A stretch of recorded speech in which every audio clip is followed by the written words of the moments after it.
Hey Mateo, how's it going?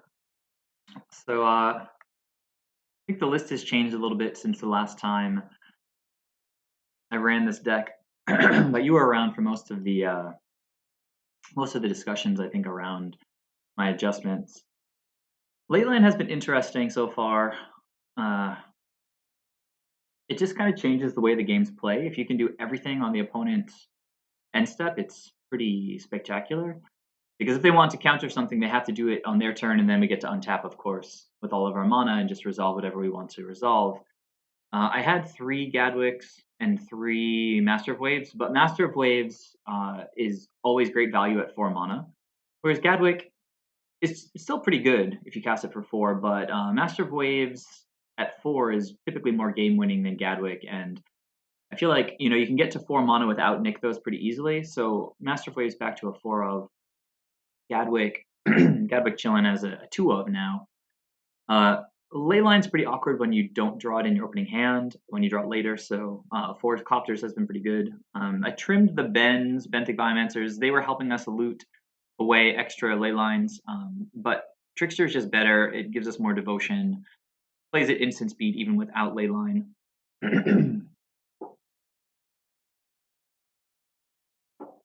Maybe the spiciest addition to this list is Imprisoned in the Moon. So this card deals with Planeswalkers, so I've been seeing a lot of those around, not just Oko, but the black zombie decks play different Lilianas.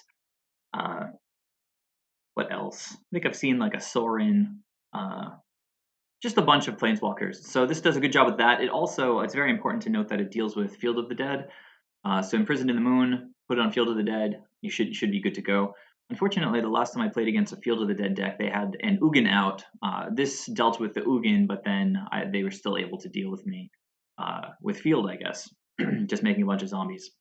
But it contributes devotion, and it just neutralizes threats. So I've still been testing it. Only played a few matches with it so far. But the plan tonight is I'm just going to jump in with a couple matches with this deck, and then maybe try a couple of matches with that Hrothgar has been a lot.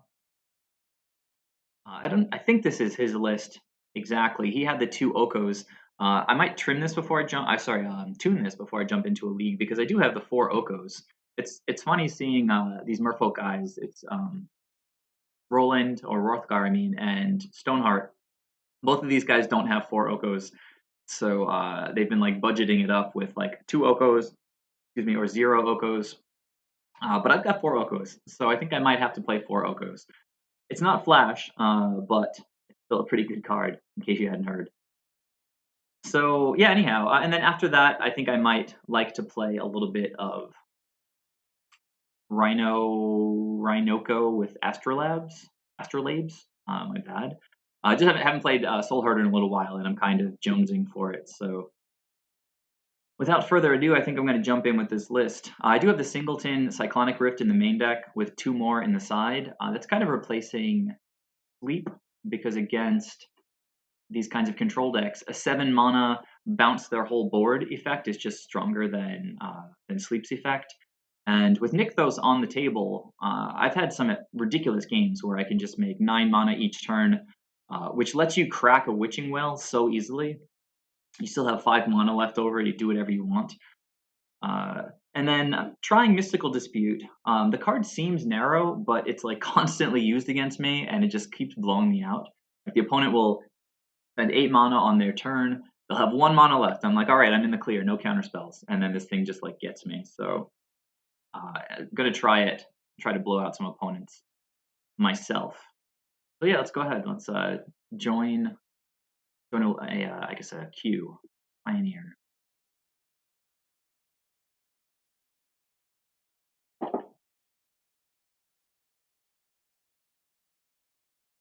Grab my deck. Yep.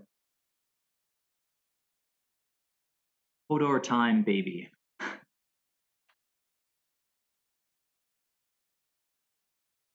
So let's see here. Oh, I have to remember to adjust my screen for you guys. Trying to get better at that.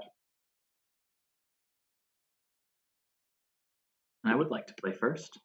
Very nice of you to ask. So you know what? I'm going to keep this because Witching Well, it seems like it should let me do that, right? Like if there's no lands in the top two, just ship it away, right? So I will risk it. This is a testing keep. So play Witching Well on turn one. Pry away anything that's not a land.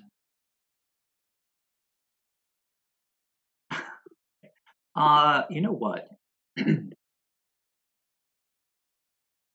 I think now I probably have to put this on the bottom as well, sadly enough. Although if I don't draw land, well, if I put this on the top, then I'm not going to draw land. So yeah, let's just go ahead and put it on the bottom, I guess. It lets me dig deeper, but I just want to dig deeper right now, so let's get rid of the Witching Well. It's an aggressive keep, obviously, but I've got a bunch of 2-drops. When it's not doing much of anything. Okay, so didn't quite get there. I probably won't do that again in the future, but got to test these cards. I think Storm does that a lot, where they keep the one lander with like 2 or 3 Serum Visions and Ops. Okay, well, we have a good hand for Thing in the Ice. There we go. So I doubt they'll be able to flip it this turn, so I think we might as well just go ahead and get Smuggler's Copter out onto the table. Manamorphose is not in this format, right? All right, well, that's perfect.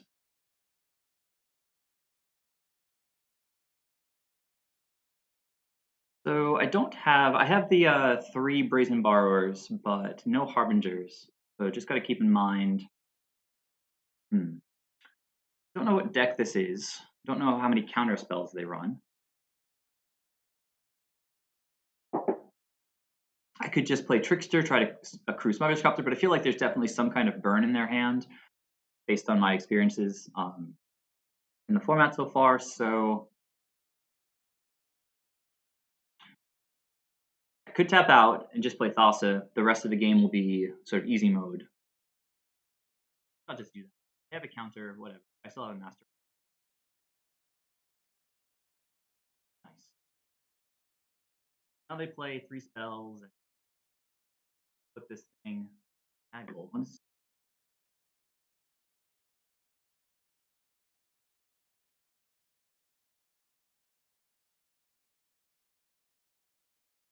So that's Fiery Temper. I think flips, it's not a huge deal because we have the 3. I think we'd like to draw 1 more land.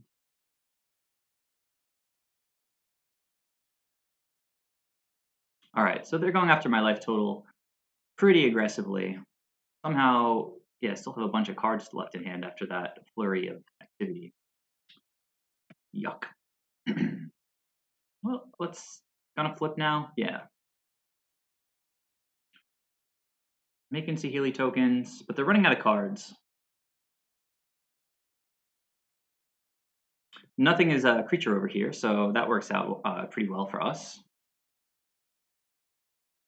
So Thassa, show me a land. Gadwick is not a land. Nykthos is a land.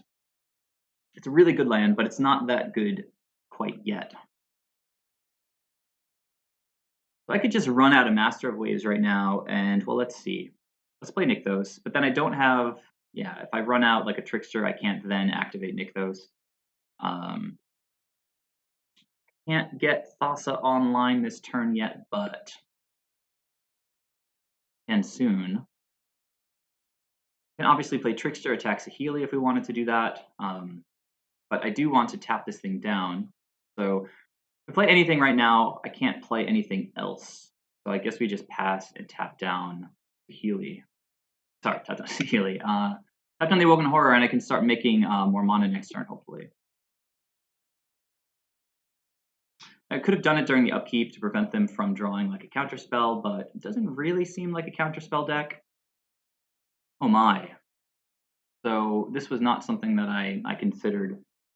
Yeah, Karun Copter, I mean, I didn't need to attack with Copter this turn, but I was thinking just copying artifacts, but it copies creatures as well. So yeah, I have to tap and then block this turn, which is kind of a bummer.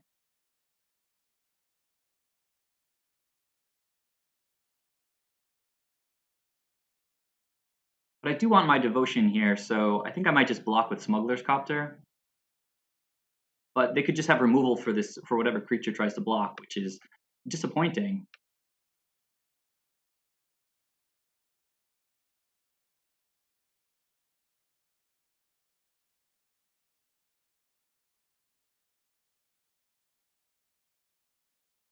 Oh, guys. All right, so I think that's the game.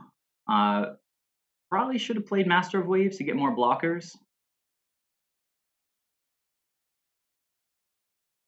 It was kind of close because if I get one more devotion onto the battlefield, then if this was an island, it would have been 100% better.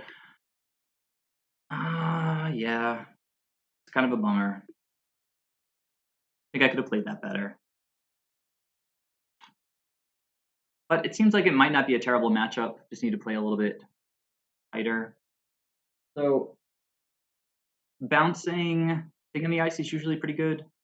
And Cyclonic Rift is like Brazen Borrow's ability. So it's just bringing in more of that. They had a lot of burn, but not a lot of red creatures. So Tidebinder probably not that great. Saheeli is relying just on her static ability. So, well, no, they ticked her down. I could play Sorcerer's Spyglass, I guess. Mystical Dispute seems pretty good. It's not a long, grindy matchup, I don't think. So Gadwick doesn't seem amazing. Master of Waves does seem great. I probably should have played him out.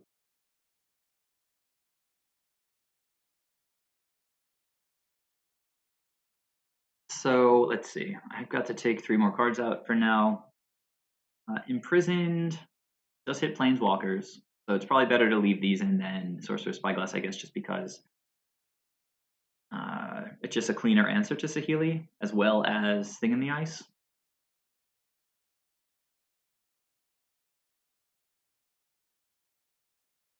Stormtamer seems okay.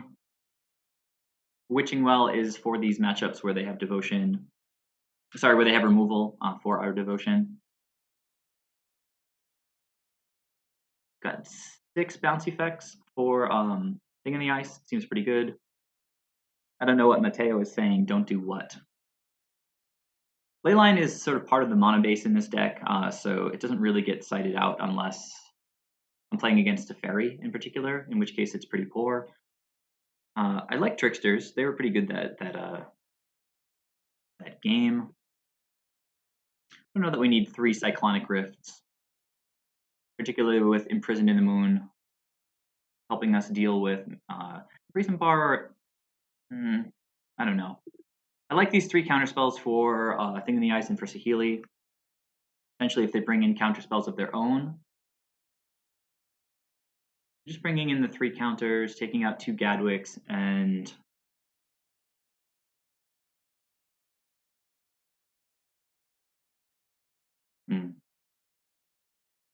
I guess maybe 1 Stormtamer because nothing's really targeting Master of Waves, and that's our biggest threat. I don't know. Imprisoned is pretty good. It hits Planeswalkers. It hits Thing in the Ice. Why would I sideboard out Imprisoned?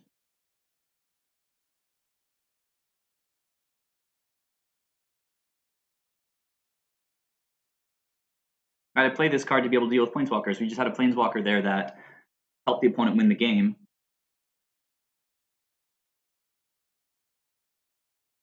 As well as a crazy creature that helped him win the game. So it's like our removal.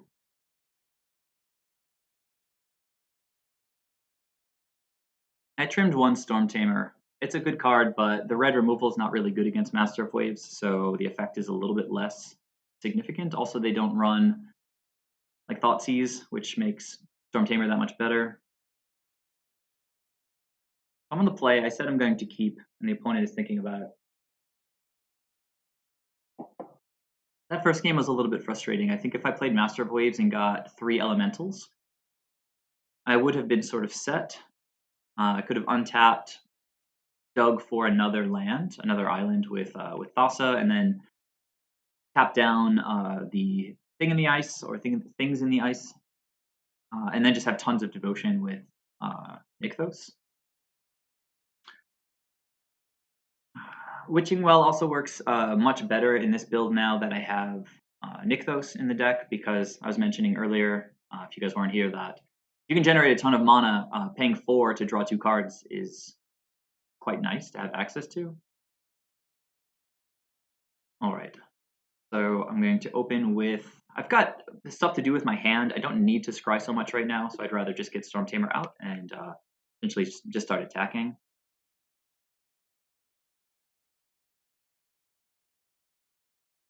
That's pretty cool. Get a lot of devotion onto the table. Hopefully set up some good draws. So next turn we can play Imprisoned in the Moon if the opponent plays Thing in the Ice. So that's a good option. I do want to dig to a land for this Master of Waves, because I think it's going to be hard for them to deal with unless they leave up and have in hand Mystical Dispute. I'm going to bottom this, and I think I'm also going to bottom this, just because, again, I'm trying to find land, and I get to dig more with Witching Well. Number 2. So both of these look pretty nice. I don't need the island, though, so I think I'll bottom the island and top Nykthos.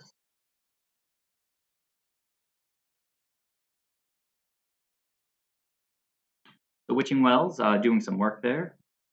Scryed away 3 cards and put the exact land that I wanted on top. Next turn, I get to imprison their Thing in the Ice if they do in fact play it. Otherwise, I just sort of chill until the 4th land to play Master of Waves. Neither of these games had Leyline in the opening hand. I was mentioning earlier that Leyline obviously completely changes the dynamic of how the game plays out, because you just start with 2 devotion on the table, which is pretty insane. If you get 2 in the opening hand and playable cards, it's kind of nuts, because you start with 4 extra devotion on the board. And then if you have Nykthos, you can just kind of go crazy. If the opponent is thinking really carefully about their land drop, or if they just didn't draw land. All right. Yeah, that thing's going to get pieced out.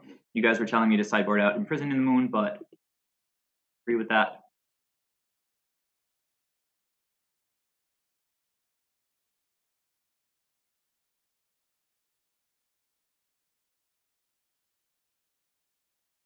It still has 4 counters on it. I love all these effects that change like the fundamental characteristics of the deck, of the cards. Like Oko makes everything green. So if the opponent has a counter spell in hand right now, it would be pretty good, because Master of Waves is just going to win the game. Remember that Imprisoned contributes to our devotion. So right now Nykthos is neutral, but I feel like if this deck is playing blue spells, they're probably just playing like Opt and things like that.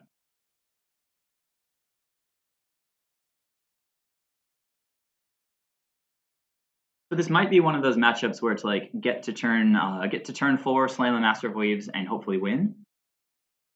Fortunate that we were able to neutralize this Thing in the Ice, because getting Master bounced without Aether Vial is always a bit of a blowout. This sort of lets you see, I don't know, something that's happening behind the normal text box too. You can see more of this sort of almost kind of rocky background on the, maybe I should be pointing like this, on the Thing in the Ice, behind the text. Opponent's thinking really hard about this. It's like, if you have a counter spell, you counter this. If you don't have a counter spell, you say okay.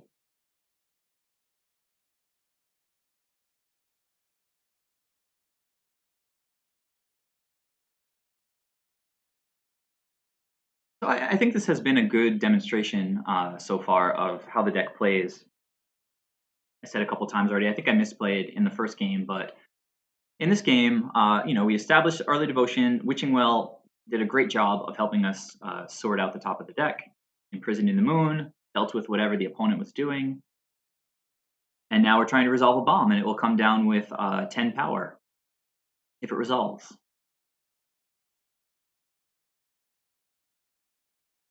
And if it resolves, we'll go slightly positive with, okay, so Mystical Dispute. I'm not exactly sure what they were thinking about there. Fortunately, we still have a threat in hand.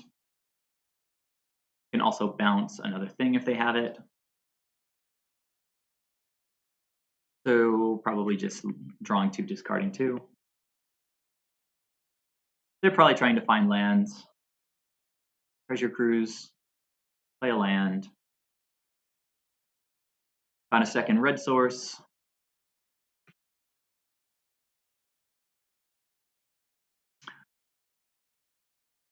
And if anybody ever plays anything sort of more scarier than the first thing that you imprison, you can always bounce it. I guess you can't bounce it back to your hand with Borrower, right? To borrow it back, and I guess you can't do it with Cyclonic Rift either. Well, that land was not the best, but it lets me cast Petty Theft and Brazen Borrower, I guess, on the opponent's turn if necessary. So unfortunate that we got our Master countered. Could have played it slightly differently if I played the Borrower first on their end step, tried to draw out the Dispute, and then play Master of Waves on this turn, but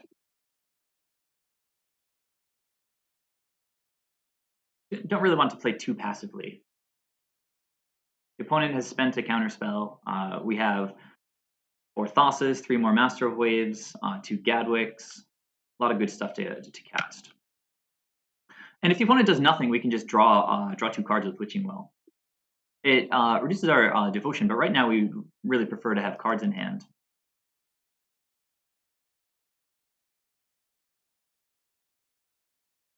Okay.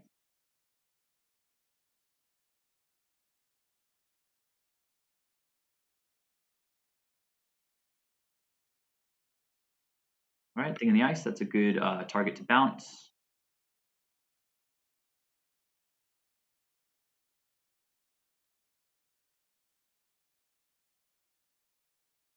Fire Bluff Canal.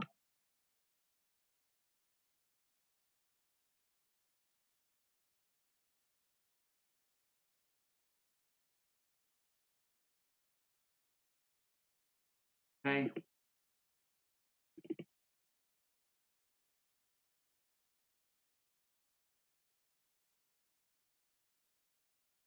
Now we've got a bunch of devotion.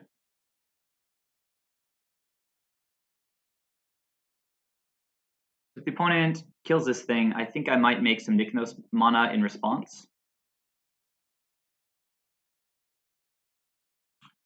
5 mana, and then if I sack this now,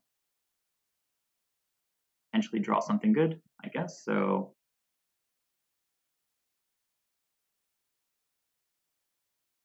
it'd be nice if I could bounce this back to my hand, but it doesn't really work that way. Right, target permanent that an opponent controls. Kind of lame. But we get to just run it back next turn, although I might just want to play the Imprison. The opponent is running out of cards. We've still got another Witching Well.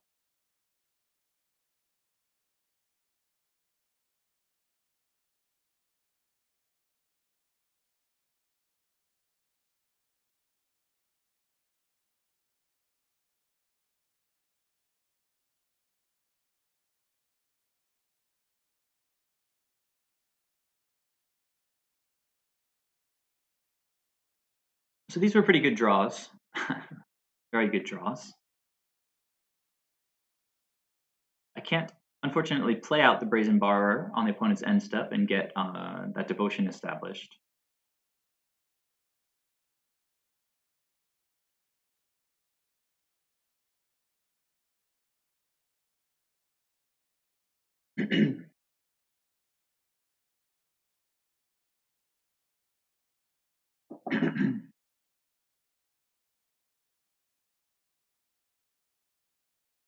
Okay, opponent's thinking very carefully, which they should, I guess, but I've only got 3 cards in hand. We know one of them, probably the first card they should play right now. There it is.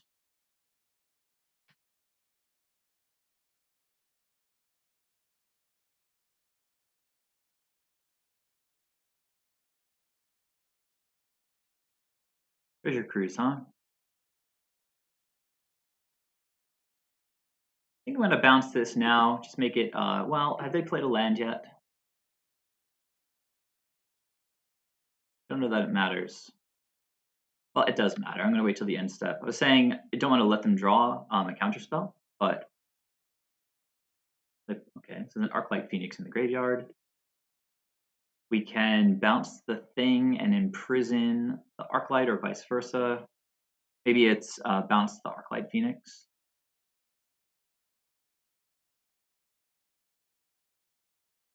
Right.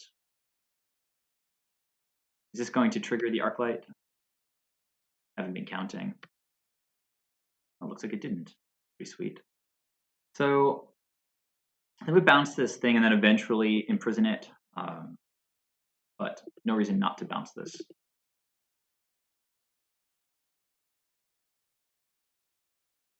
Well, see, the ley lines are kind of annoying, but you know they do have a bunch of devotion involved. So unfortunately, it would have been great to draw like a Trickster. We could play Trickster and then tap for 4 mana and play Master of Waves. But here, I think Master of Waves, this might be enough for now, right? And then the opponent plays out Thing in the Ice, I imprison it, and we sort of take it from there. Alternatively, I've got the Brazen Borrower that I can just cast, but I don't have the mana then to cast Master of Waves. 1, 2, 3, 1, 2.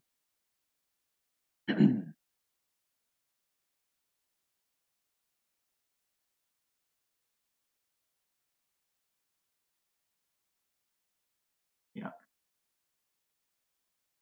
Although Leyline's fun because it lets me cast things on their turn, but it's just kind of slow right now. Master of Waves.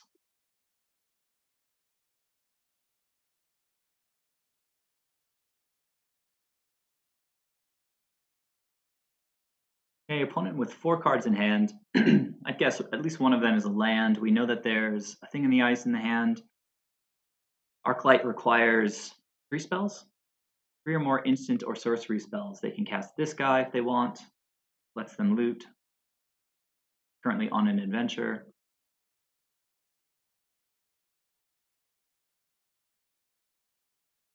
But this is the first time where we've gotten a master down. I can start presenting a bit of a clock. Opponent tanking again.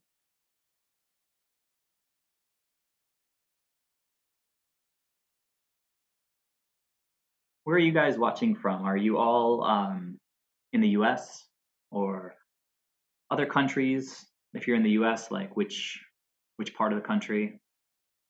I'm in New York. It's 8:52 right now. Had a long day.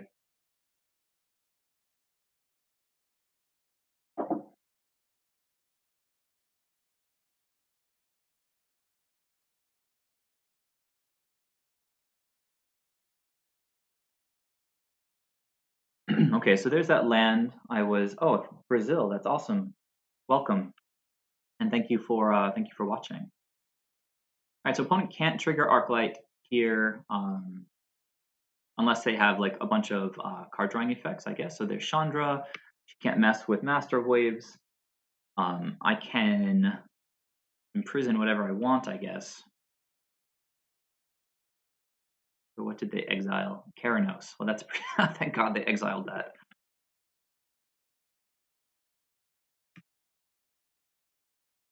I think I'm just going to attack and kill Chandra.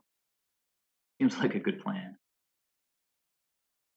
There's that Trickster I was talking about last turn. If I attack Chandra and they have like a wild slash for one of these elementals, that's sort of okay. Alternatively, I can just play Trickster now and tap the thing, go all out on Chandra, even if they have removal.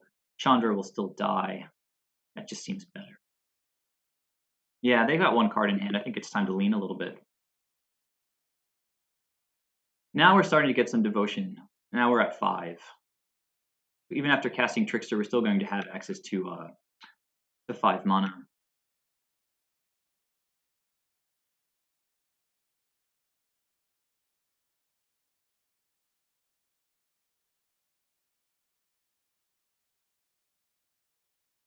see. I guess the opponent does have some kind of red removal. Not really sure. Okay, all right. Using it now. Interesting. When their thing is shut off. So I'm not really sure that I even care about this thing in the ice anymore. But I can just go ahead and establish more devotion by playing. You know what? I'm gonna get the ley line down now, and then just start playing at instant speed. And yeah, I think we've got this game.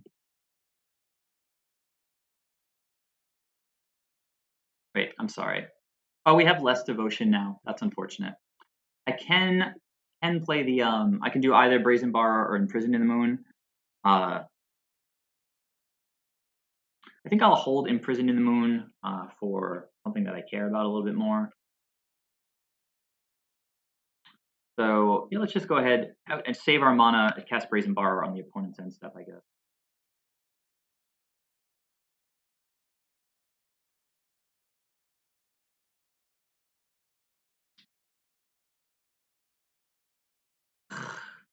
Ridiculous.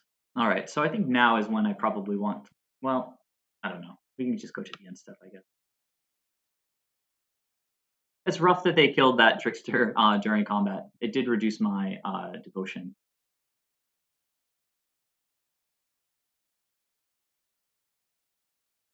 So if they do manage to flip this thing this turn, I can cast Borrower and then next turn Imprison. Won't be able to block because Borrower only blocks flyers.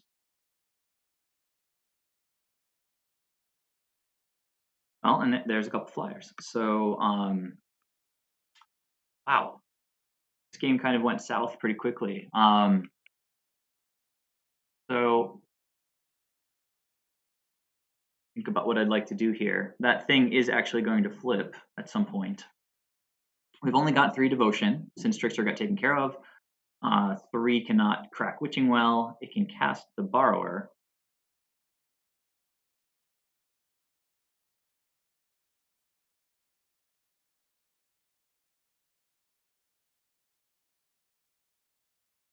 So yeah, I think I'm going to.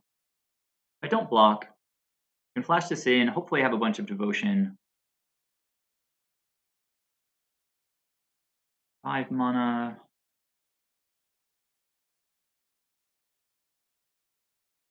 I don't think I'm quite. Am I going to block? I guess we do need. We don't have many ways to deal with these flyers. My plan next turn is, I guess, to attack and imprison the thing. It might just bounce our team. I don't know. I'll see how it goes. We'll take 3, and the opponent seems like they're kind of F6'd. Maybe they're going to bounce during our. Other Master of Waves is nice, but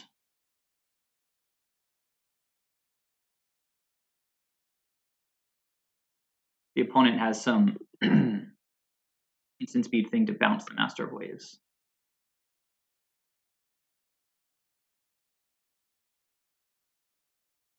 Looks like they don't. I'm going to just try to cast this now.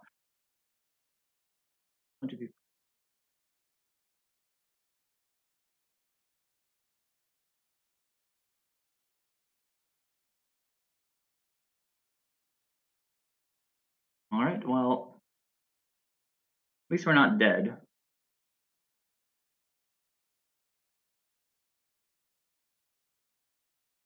One has a million lands. I gave them 2 of them, I guess. Right. I'm going to use some of those lands to loot a bit.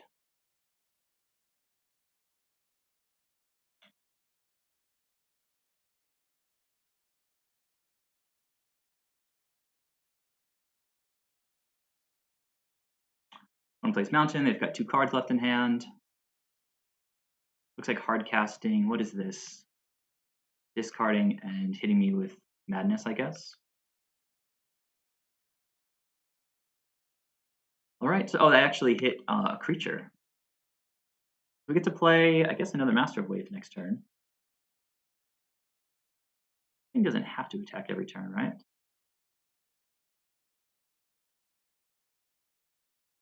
D3 is a good blocker. Wow, okay. So, all right, now we've got 1, 2, 3, 4 devotion, so we're slightly positive. But we still only have 5 lands. So if I use Nykthos, I have to use it first for the 4 mana. I have 6 mana, which doesn't really let me do too much. 3, 4, 5, 1, 2, 3, 4. 1, 2, 3 makes 4, 5, 6. Another Master Wave just seems really good here. These guys get bigger, they don't have profitable blocks anymore. 1, 2, get 4 mana. I have 2 left. Well, at least I can represent like a counterspell or something.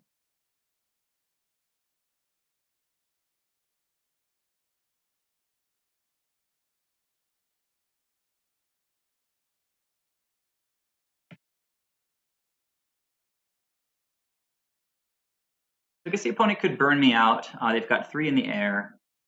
I can block this guy with Master of Waves. Opponent is super dead unless they can kill me on their turn, I guess.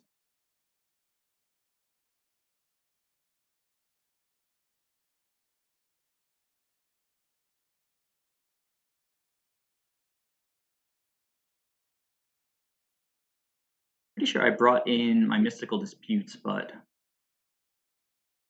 yeah, I just haven't drawn any of them. I feel like I have the right amount of bounce for this matchup. It's not really one where we need like a whole bunch of cyclonic rifts and things like that.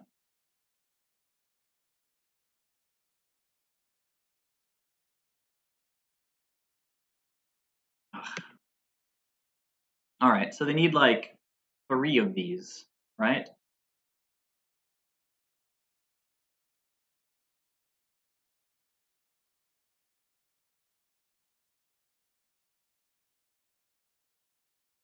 The next 2 cards have to both be Fiery Tempers, I guess. That guy's not going to do it. Oh, was it discarding and drawing? Okay, that just was an extra loot effect for 1.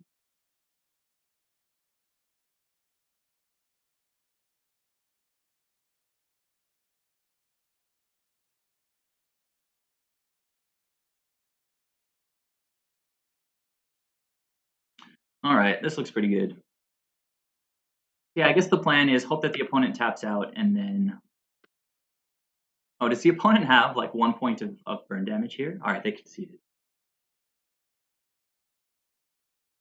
The Arclight Phoenixes seemed pretty bad for a while. I haven't actually played against this deck in this format yet, but then they seemed good. So actually, Tidebinder Mages seem pretty solid in this matchup.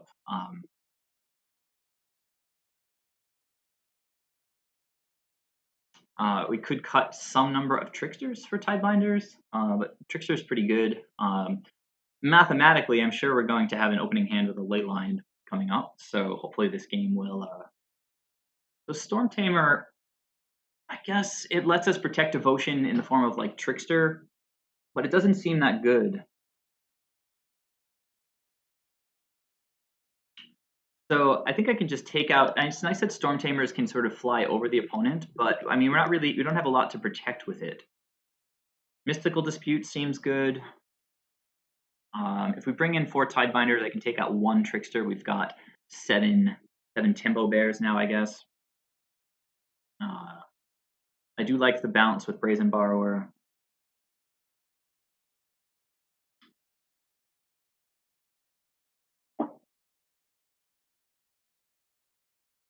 Yeah, let's run it back like that. I also haven't drawn Copter, or I guess I had in game 1 and they abraded it. Actually, maybe Copter is bad against Abrade. Copter's just so good in general. It'll tend to dodge Thing in the Ice's bounce, and there is a Leyline, as I predicted mathematically. Yeah, this hand looks pretty good. We don't have Nykthos yet, but we do get to play on the opponent's end step.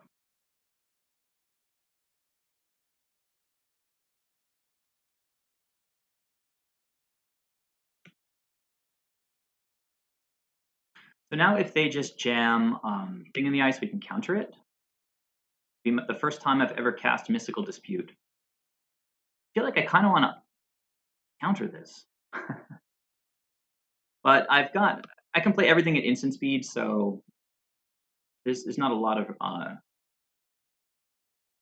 like I can just pass and then still use this. If they don't cast anything next turn, I can just flash in Smuggler's Copter. I can flash in Witching Well after casting Mystical Dispute, so Leyline's a pretty sick card. When you get it in your opening hand. Otherwise, it's just a little bit of a liability. Right, opponent gonna discard probably a Braid. Nice. I think they're trying to dig for lands. They're hitting their lands. It's nice. So now I think I have to flash in the Copter.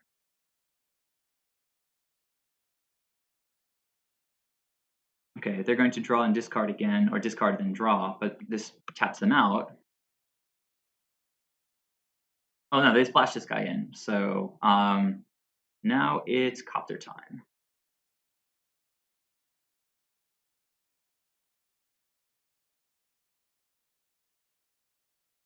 Thos is pretty good.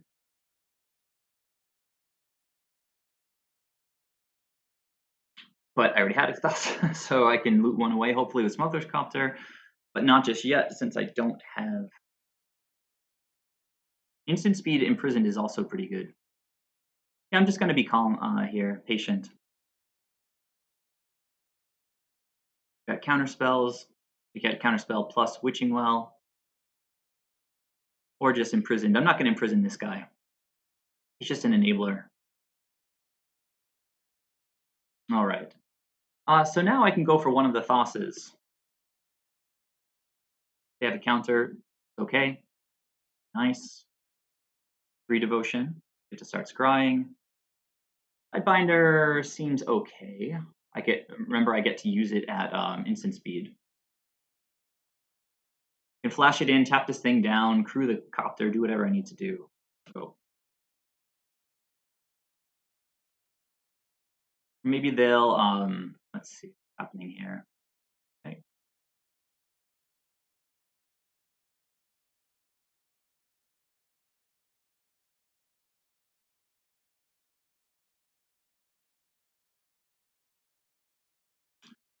Chandra, I guess I can just hard counter that. If they have a counter, then I can untap and imprison her.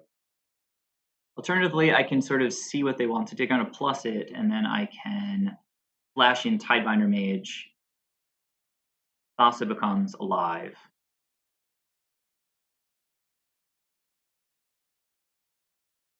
And then I can just do whatever I want, basically. Okay.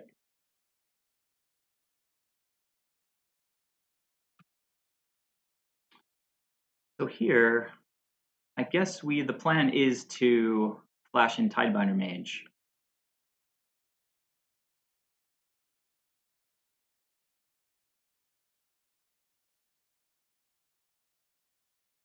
This kind of forces the opponent to hit the Tidebinder Mage.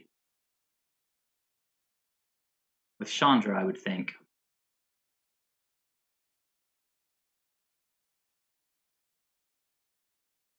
But then any devotion, no, well, we have 5 exactly right now. We're going to throw one more with Witching Well. Okay, well, if they're casting a blue, well, let's see what they cast. They added mana. Interesting. Okay, Lightning Axe. We can Ruin Response, doesn't really do anything. Yeah, we just got Witching Well, so that's going to resolve.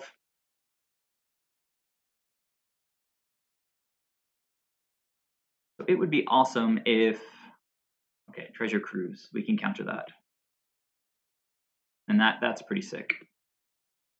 Get wrecked, opponent. So now we get to scry for some more devotion, I guess. Or land, because then I can imprison this thing, Witching Well, get 5 devotion, kill that guy. That girl. Master Waves is sick, but I don't want it right now. Castle is good. Oh, yeah, okay, it's not legendary. So let's see. I'm just going to imprison this thing. Let them make them stop.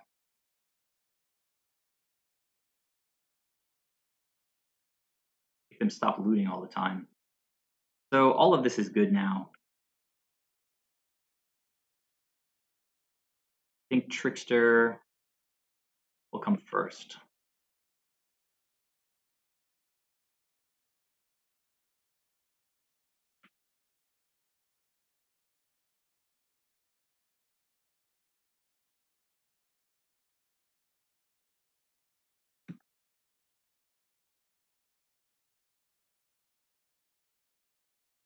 All of my devotion except for Thassa is non-creature, which might be the first time I've had that ever happen. Just going to keep playing at instant speed on the opponent's turn. I know I could flash in Trickster and Crewcopter, but opponent can't really do anything right now. They just pass the turn without doing anything.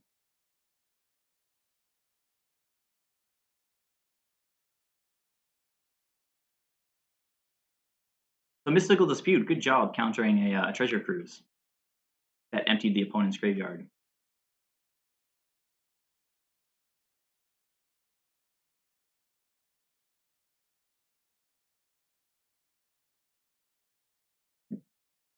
One, two, three, four. Yeah, I'm going to keep all my devotion. I could draw 2 with Witching Well, but I'd rather just keep the 4 devotion.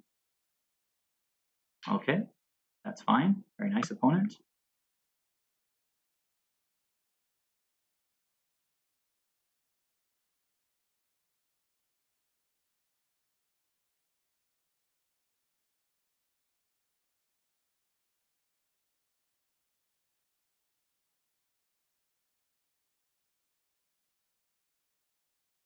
Imprison just answers, I don't know, anything that they could do.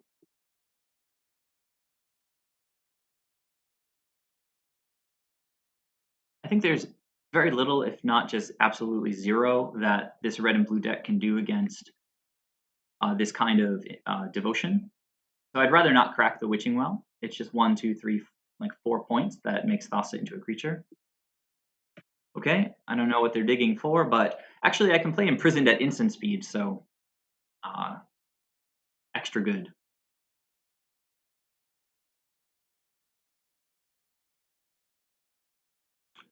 It's fine. They've got 3 mana. I have another Thassa in hand. They somehow answer this Thassa. Okay, Thing in the Ice. It's going to be Thing in the Moon pretty soon. Which gives me extra devotion, which means I can crack instant speed. Imprisoned in the Moon is pretty cool. I take a screenshot of that.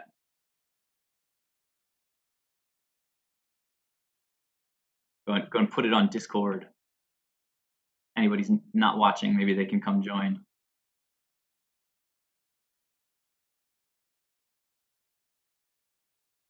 All right, back to the action.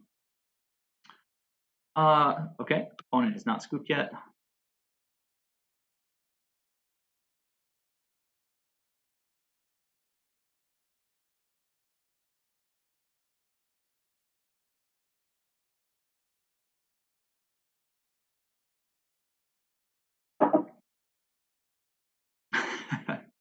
I don't have the mana for that, and it's sort of unnecessary since the opponent has no non-land permanents. Picture's okay. But now I can afford to sack the Witching Well, so I think I'd probably do that over casting a Trickster. Interesting that the opponent is hanging on here. I like it. I like not scooping, but this is pretty close to a hard lock in this spot.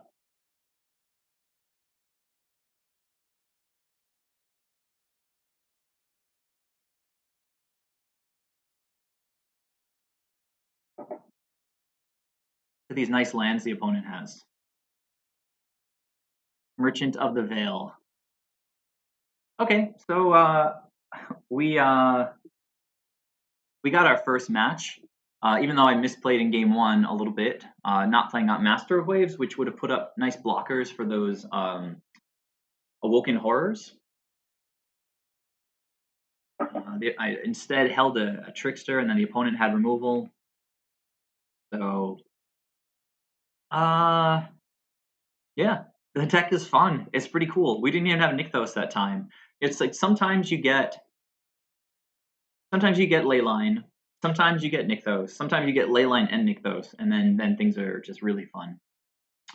So that was I think I'm just gonna like leave it at that for this deck. You guys got a good taste for how the deck works. I think it's really sweet. It's a lot of fun for sure. The card quality, as I've been focusing on what I think is like a very logical approach for Mono Blue Devotion, the card quality has sort of gotten higher. You know, things that I was forcing by trying to make Merfolk work in this deck. You know, like Benthic Biomancer, it's a good card if you have a bunch of Island Walk Lords, but it's not really good if it's just providing 1 point of devotion and 1 loot. So now, you know, it's like if you look at each card on its own, each card is carrying its own weight, right? Like Siren is amazing, Trickster is pretty fantastic.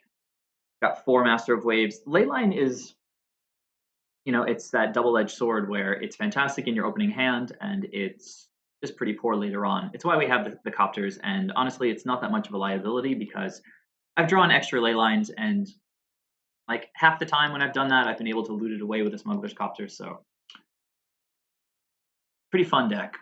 So I think I might try my first match now with Roland's blue-green flash deck. So I think the idea is that literally everything can be cast at instant speed in this deck. So let's refresh ourselves with what Stubborn Denial can do. It can counter non-target creature spells. It's basically like a Force Spike for non-creatures. But if you have a creature with power 4 or greater, you just counter the whole thing. 4 or greater can be this guy. It can be this guy. It can be this guy.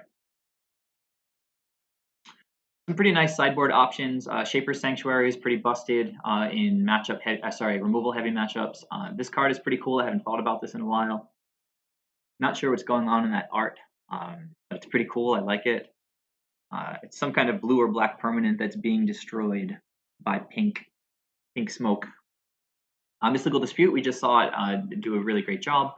And I just like casting things at instant speed, as you just saw with Leyline. So let's see how it goes. I'm sure I'm going to mess it up a lot. Now, this card is very interesting. It's basically, I don't have any humans. It's like whenever I cast a creature and it resolves, I can just tap out and add X1 counters to this. X plus 1 counters. And it has reach. So good to know. Not quite sure how this Fox has reach. You know, you see a lot of cards like Giants that are like 100 feet tall that don't have reach, but this thing has reach. It's like approximately the height of an elf, I guess, like 6 feet tall or 5 feet tall. Maybe it can stand on its hind legs and like swat things out of the air. Or maybe when the non-humans enter, it just like grows and it becomes gigantic. Anyhow. Dig Through Time is a good card. I'll try playing with the 2 Okos in the sideboard. I mean, I do have more Okos, but see if I want them.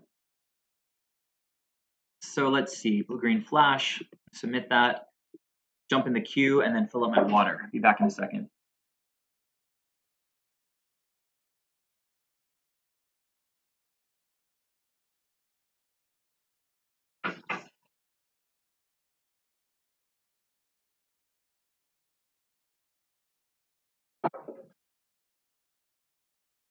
Oh, the elf. The elf has a bow, but it's not an elf, right? It's like isn't it a fox or something? Is it an elf?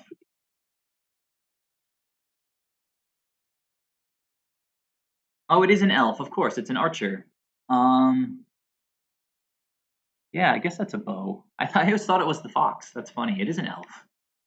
I play elves in Legacy, so should definitely know about that. Well, this hand looks pretty sensational. The temple enters tapped. Kind of annoying. I can play this and then opt, and then temple comes in tapped. Yuck. Got Trickster, so I want to be able to do that on turn 2. Opt doesn't seem super necessary right now, so maybe go turn 1 temple, turn 2 breeding pool, untapped. Flash in Trickster. Turn 3, I've got Disallow up. Be nice if I could go turn 1 Opt, turn 2 Trickster, but we don't have any guarantees that we're going to draw an untapped blue source. So I keep. Kind of excited to cast this wolf. Right, so obviously we're playing against Neoform combo.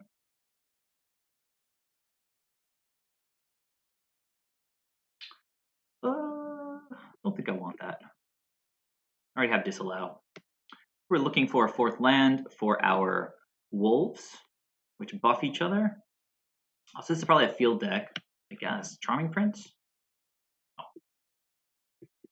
Scrying.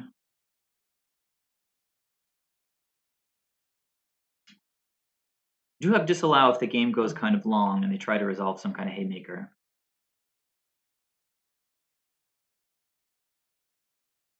You tap down an attacker next turn with Trickster.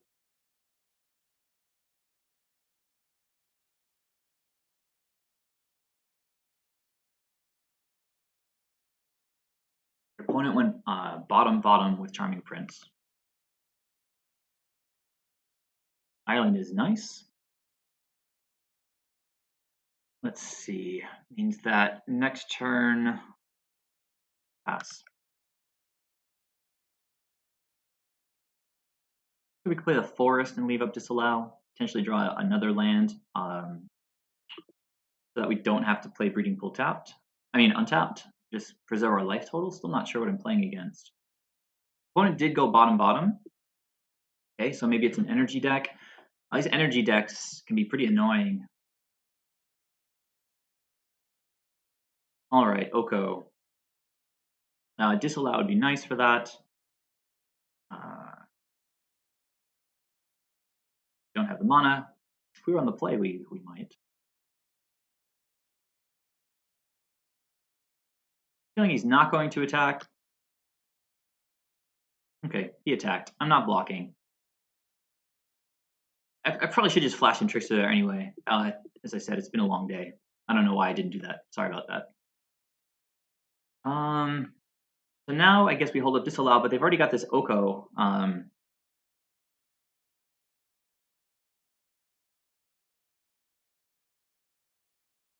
Yeah, this is so obnoxious. I have to start fighting the Oko. I can just, they don't play anything important. I can flash in the Wildborn Preserver. I could, of course, I've won before by ignoring Oko, but he can start trading food tokens for my creatures. I'd rather not let that happen. I have a feeling we're going to want to get Wildborn Preserver down rather than countering something, since they already have their bomb on the board. I could counter the Oko activation, but it's a cost, and it's already make a 3/3. This is sort of okay. We're going to outclass their creatures pretty soon.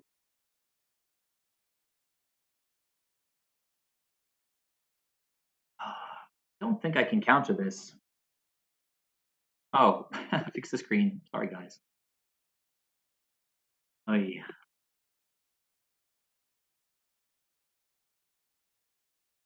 There you go. So yeah, I don't think I need to get my creatures down. I can opt and get in Wildborn Preserver. Opponent can get their energy, play a land. All right. Wildborn Preserver hopefully will start growing. All right, we've got the opponent to somehow not attack. Pretty sick. So we'll start by opting. Trickster is pretty good, I think. Out on top.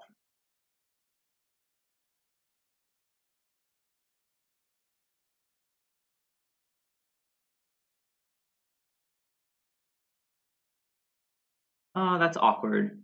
I definitely want to get the Ambusher down, so I'm going to play this untapped. And then pass the turn. Oh, my wife is home. Hello. So, no attacks. We can buff the Wildborn, whatever, Preserver with Trickster. Seems like getting this guy down, start making some wolves. It seems like a pretty good plan.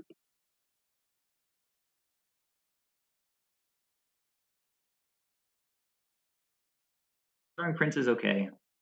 We do have Disallow, but saving it for something a little bit more important.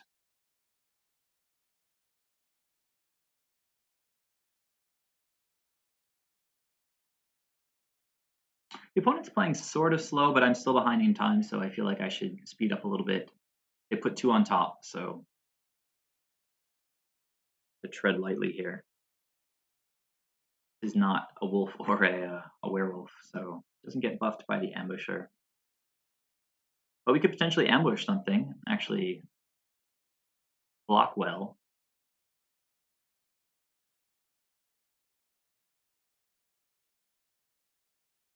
Right?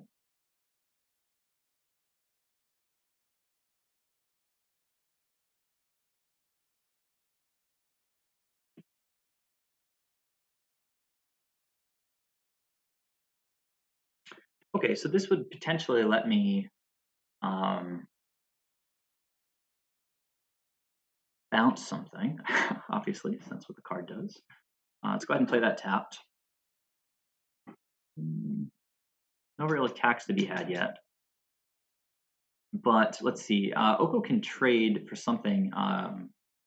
Doesn't really scare me if he minuses. It seems pretty good for us. So I'm not going to attack. I'm just going to get a wolf at my end step, right? Ooh, we could buff this guy, but not yet. That's nice synergy between the wolves and the preserver.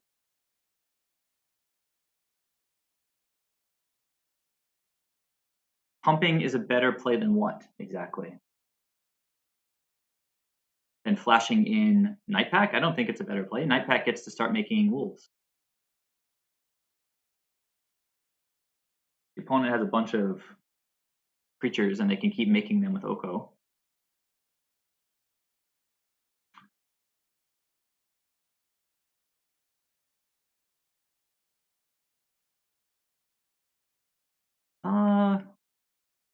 Yes, I could counter this thing. It would draw them a card. I think countering seems reasonable here.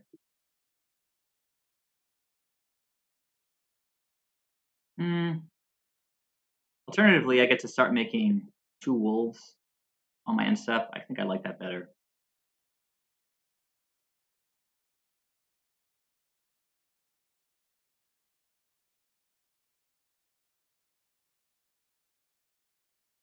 Okay, well, if they're playing some big energy payoff, which I guess is like that thing that puts like Eldrazi into play, we will have Disallow for it.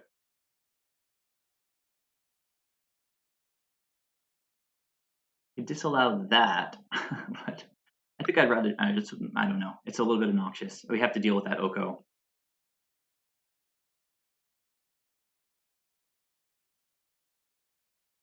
We flash in a flyer to start hitting Oko, tap down stuff with Trickster, but I think just making a huge army of wolves is probably gonna get us there.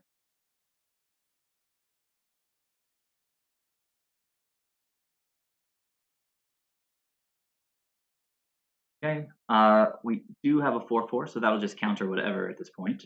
I want wolves, or a wolf, I guess, at this point. And then I guess we have to start thinking if we want to pump or not. No, because I'm going to probably flash in the flyer soon.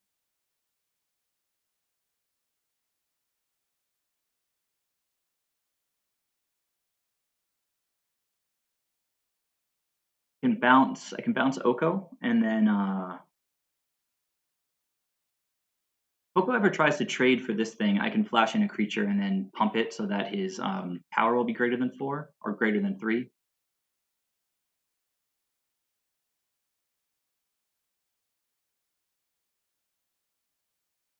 Yeah, so I think that we can counter that with this. Yeah.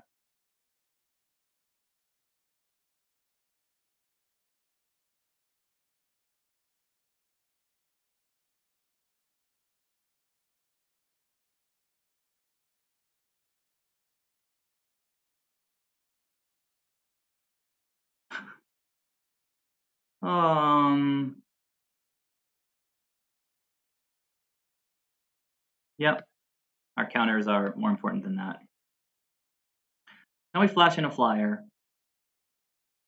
Let's see. Flash in a flyer. Pump the Wildborn Preserver. Wait. I can't. Okay, there we go. Yes.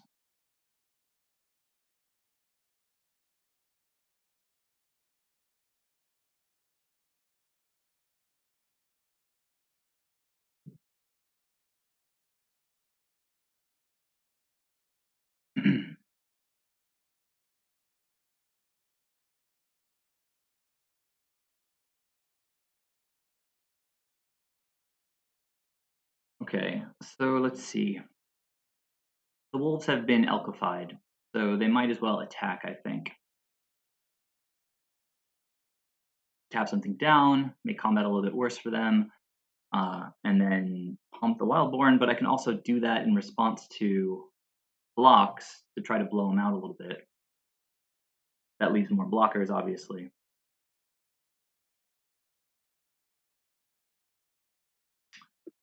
So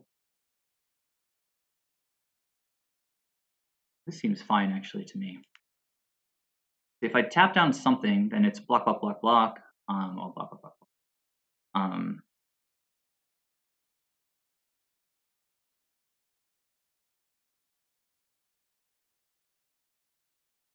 just going to see how they block.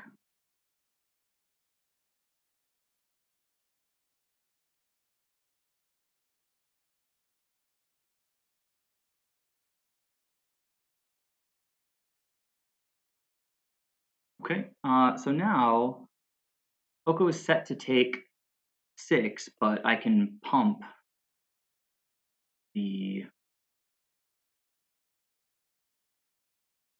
other dude. But that, you know, takes disallow.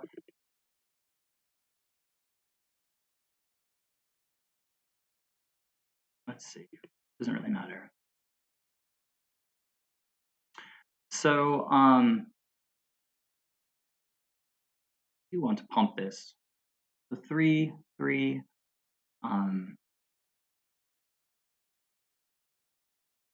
let's just add it all, I guess.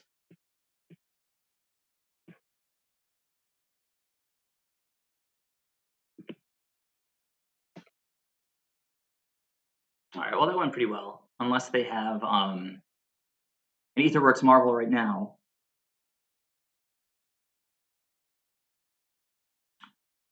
Oh, yeah.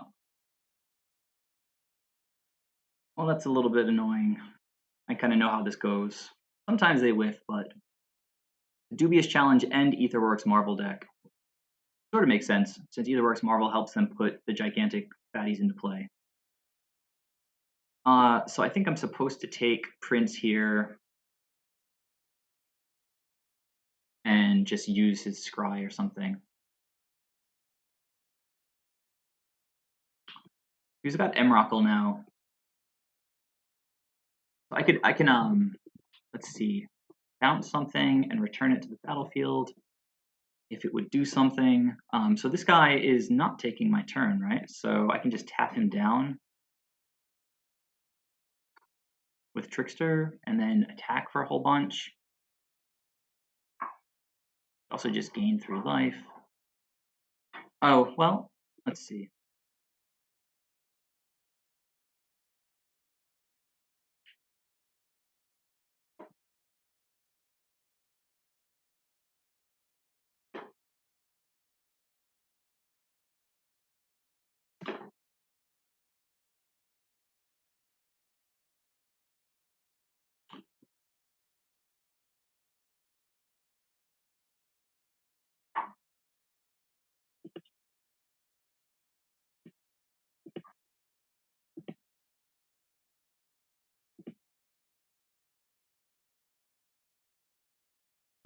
Oh, Filled Mystic would have been good a little while ago.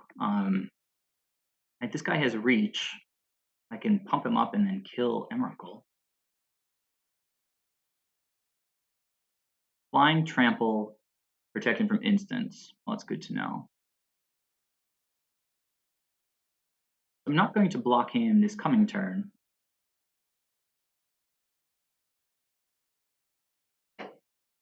This thing just counters something. Yeah.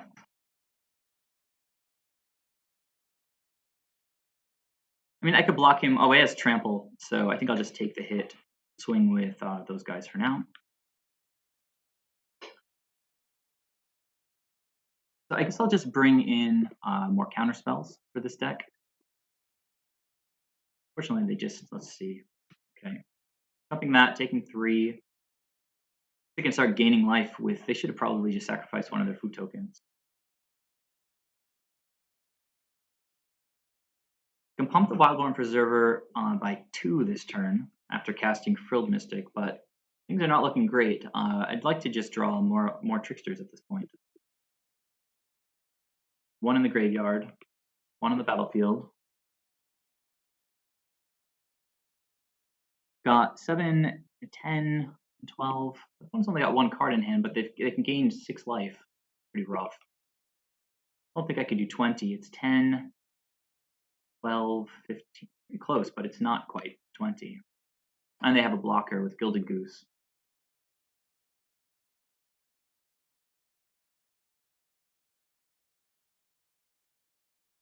Opponent's going to Giant Growth for the win now.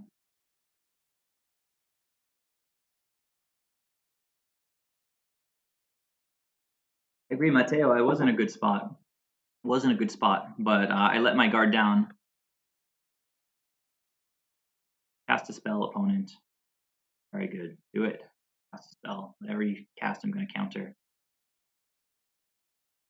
Looking pretty good. Unless it's uncounterable. So, at 6 lands, don't really want to let them take my turn. I can counter that with Disallow. I think I kind of have to. They cast another one of these guys, right? So it's going to replace this one. Unfortunate. This only counters spells. Counter him. Oh, they're tapped out. So this could be really important, actually. I'm 1 mana short. So I think it's 7, 8, 9, 10. We almost have lethal here. I can't let them take my turn. So if I I can't let them take my turn, I don't think. When they take my turn, basically they just untap, pass by. There's not a lot they can do. I can play Frilled Mystic now. Oh, they can attack with my reach creature, so they have enough just to get through. So if I cast Disallow now, I have 10. Sorry, I have lethal. So I just need to draw a Merfolk Trickster to win the game.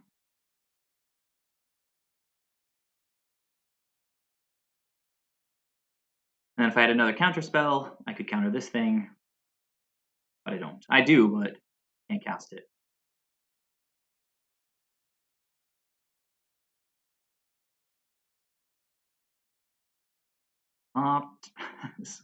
Guess sort of good. They attack, they block. They don't take anywhere near lethal. So let's start by opting, I guess. Disallow is not what I need right now.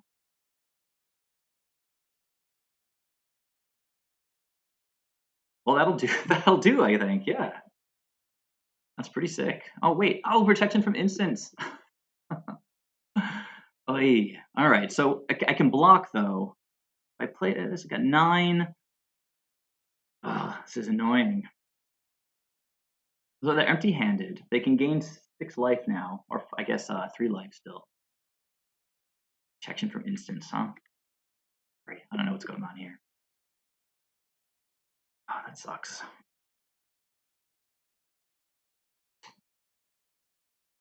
Frilled Mystic, can't block this guy. Right now, I can block.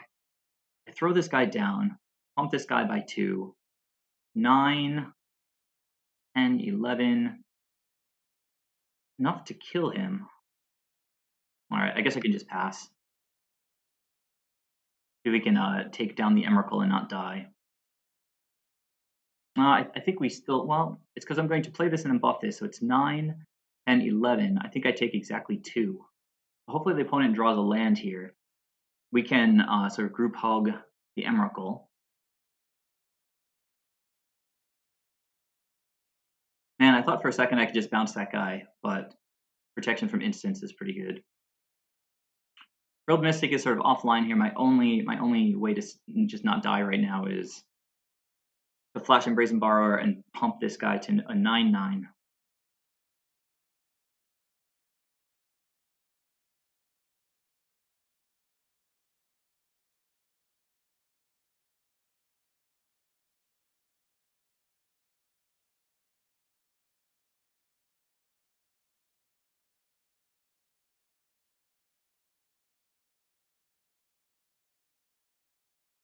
Well, I can't double block it, I don't think. I think I have to triple block it.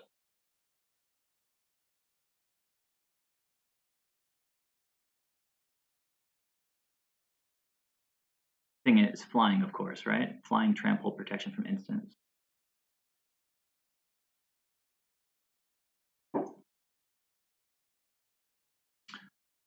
Okay, what are they what are they doing? They're just gonna, yeah, you gotta attack.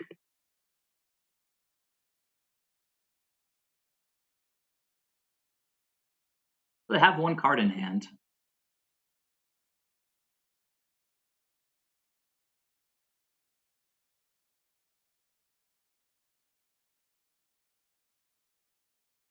Okay.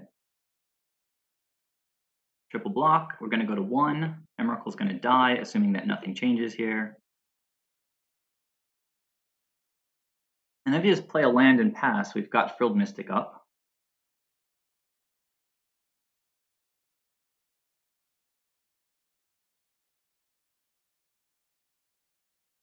This has been an interesting game. I think I have to play a little bit faster. This is game 1, right?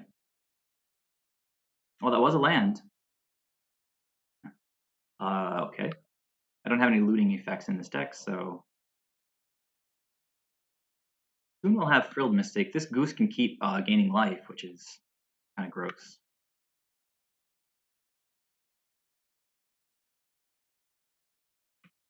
I have to start thinking about the clock just a touch.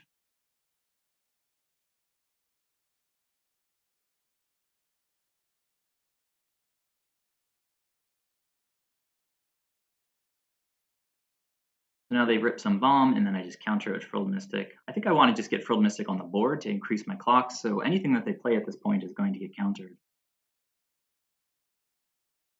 If they don't play anything at all, I don't think I'll maybe I won't play the Frilled Mystic. Yeah, it's not enough value. Well, that's a good one. And all my stuff has flash, so pass the opponent's turn. I think I've got 7 lands, so I can play the Preserver, play Frilled Mystic, pump once. The opponent is just kind of losing 1 life per turn here. Pretty slow drip, but I've got a bunch of threats that I can draw into, including a counter spell. So this is going to let them get a basic land card and some energy. I think I'm going to let that go, actually.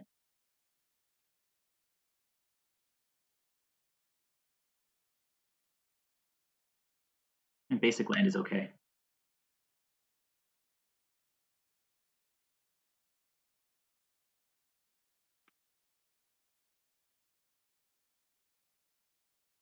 Okay, so no more lands, please. Frilled Mystic, pretty awesome.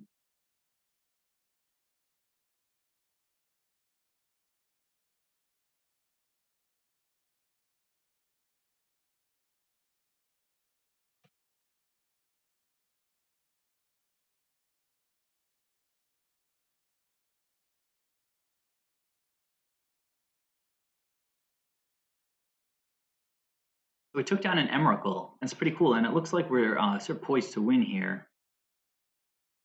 Not really sure what the opponent has in hand. We can't hold up both Frilled Mystics right now, but if we flash in 1, we can pump the Wildborn Preserver.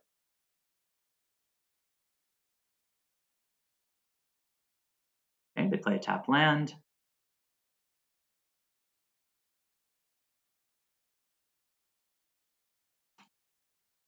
Let's see. If I flash this in, I grow the other dude.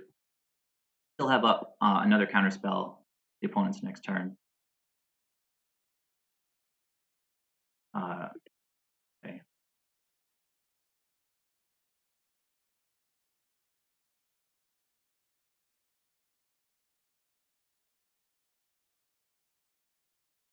All right, so now the opponent has to block with the goose. Things are getting much harder for them. Wow. All right. Block to 5, take 7. Go back up to. Guess they gain 6.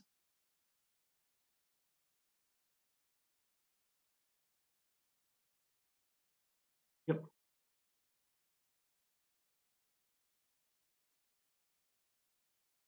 We just have to win the next game, I think, because the time is getting so low.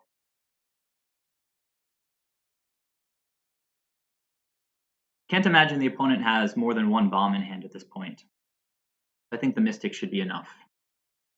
Close this out.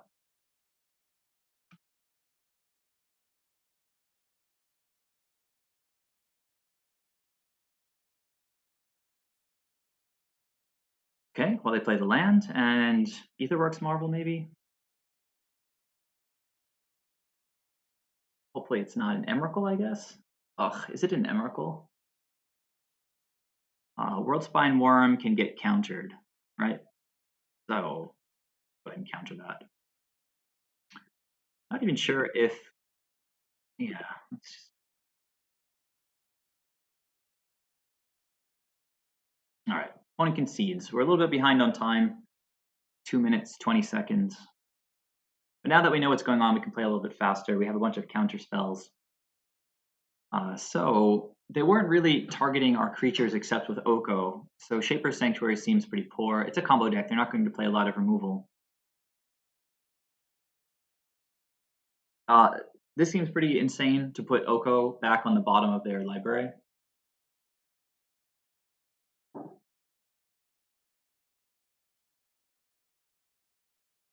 As for green creatures, they had Charming Prince, Goose, right? Goose seems pretty good. Display of Dominance lets me destroy target blue or black non-creature permanent, so that gets Oko. Seems pretty good. I need to bring in like 100 things to deal with Oko, but in this case the card seems pretty good. I can bring in my own Oko. I can turn their gigantic bombs into Elks. That seems decent. Let's see. Play of Dominance deals pretty firmly with Oko, just destroys it. Ether Gust just can bounce Dorks. Seems reasonable. Mystical Dispute counters Oko. Doesn't counter. Well, I mean, it counters everything, right? But it's just a full price for expensive Monolith, I guess. Which is kind of what we want to do. Have 4 disallows, 4 mystical disputes. This is a combo deck. I don't think we need the Ether Gust. What should we start thinking about taking out? Frilled Mystics also counterspell. Stubborn Nile's another counterspell. All this seems pretty good. If we leave Stubborn Denial, we'll probably want our Night Pack Ambushers. Bounce doesn't seem great because it's against Emrakul. We can't target him with instants. We need to make some cuts somewhere. I don't know, cut a couple ops. Dig through time, the game does go pretty long, but I didn't really have a lot in the graveyard. So cut the digs, run it back.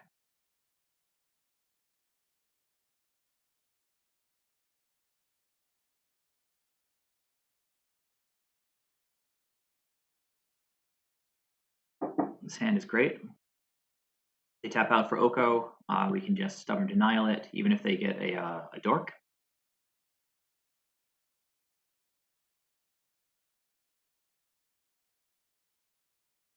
All right, no dork, which means I can just play Tapland next turn, I guess. Counter target spell. You can counter any 2-drop. It's pretty good. And then the following turn, we can have up Mystical Fuel. No, we can't. Well, we can for yeah, I'm just gonna play the island here.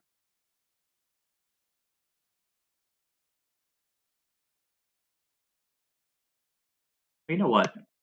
Their 2-drops are going to be like Charming Prince. We can't counter that with Stubborn Denial, so that was a little bit of a misstep.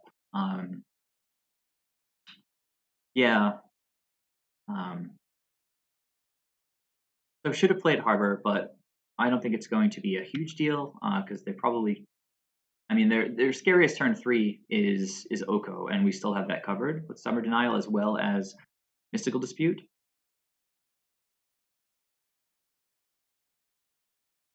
3 counterspell effects in hand.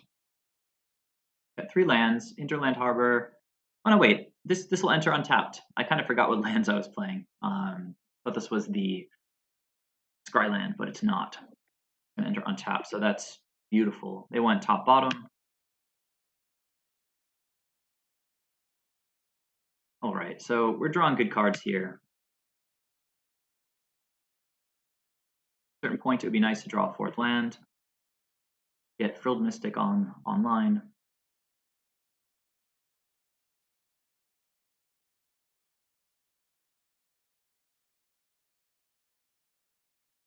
Okay.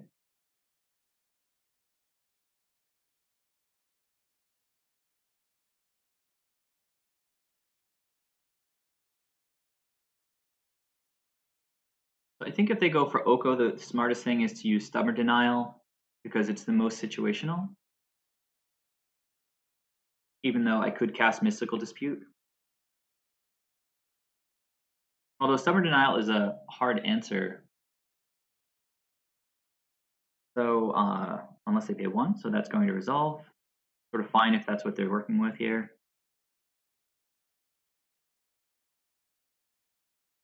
I can flash in Trickster, I think. Got to play fast, so I'm going to make sure I'm thinking about that. Okay, another counterspell.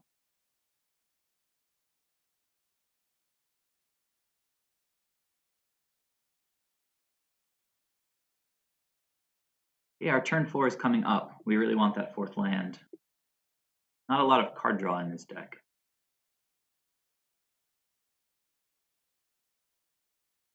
Yeah, opponent probably realized they should have gone to attacks first last turn. If they miss land drops, then we're all over them. Okay, they do have a 4th land. Have to start playing spells at some point.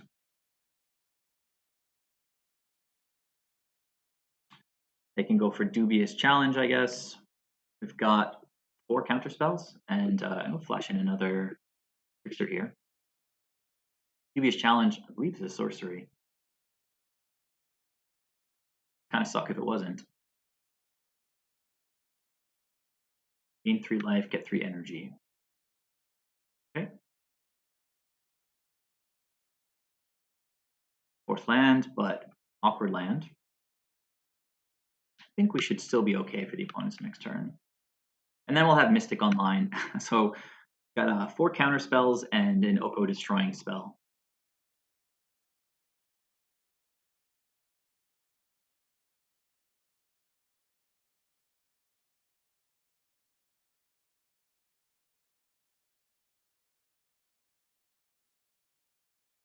Stubborn Denial is great for even in the late game, stuff like Aetherworks Marvel, etc. So I think I go with, yeah, I think I have to go with Mystical Dispute here.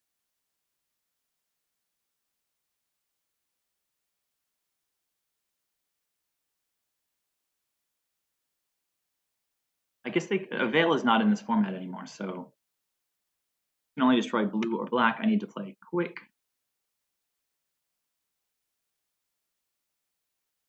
I think I attack here.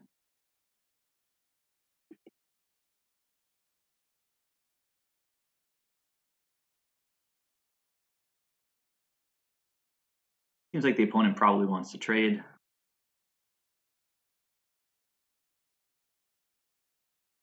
They're thinking about it, and they ultimately do not.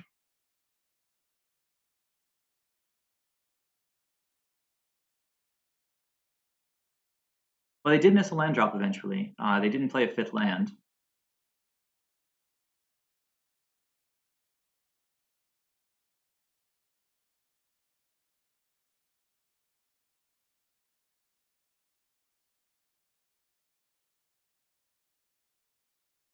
If they tap out for some big spell, then Frilled Mystic is sensational here.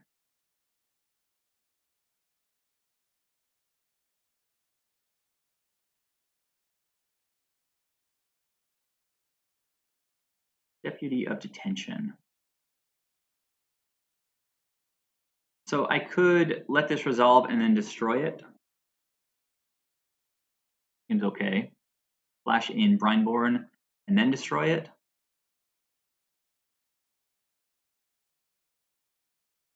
Oh, it's a non-creature permanent, so not do it that way. Let's just get Mystic down here.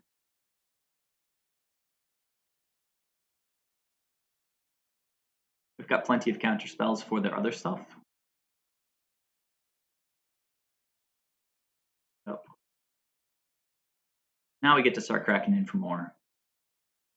So the opponent missing their 5th land is probably more detrimental for them than for us.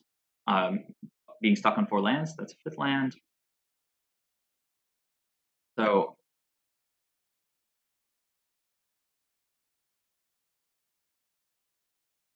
don't really see much reason to play this. Anyhow, not going to pay, I guess. I'm catching up on time, but okay.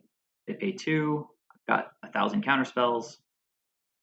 They've been waiting for a 5th land, so Aetherworks Marvel. I guess I disallow and then counter whatever they have after that. Like if they have their counter spell, I can Stubborn Denial the counter spell, tap my mana correctly. So they're probably saving like a Mystical Dispute. And then, yeah, I can just counter that thing again. All right, GG. Good screen. Well, that was fun. This is a pretty cool deck. Some interesting choices to be made between whether to flash in this or that, or pump the Wildborn Preserver, or just go wider on the board. So yeah, I'm gonna go ahead and flash. Feeling good. And maybe just one more match for the evening would be with Soul Herder.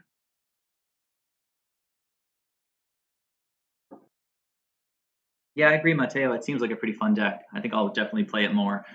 If we look at it again really quick, it was I think I had to pay like 5 ticks to get the rest of the pieces that I didn't have.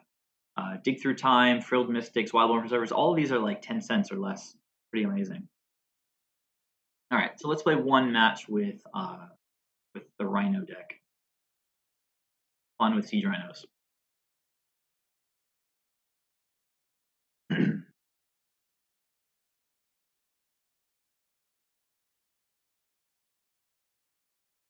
fill up my water, be right back.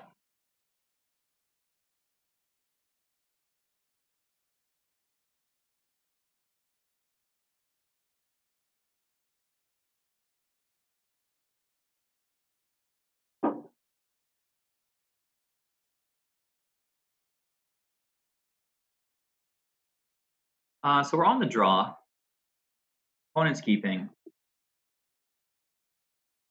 We don't have, well, we do have a Soul Herder to pitch. Ephemerate is a very good card. Yeah, I'm gonna keep this.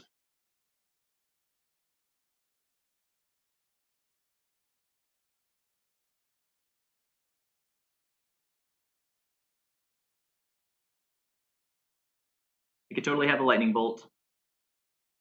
The risk you take.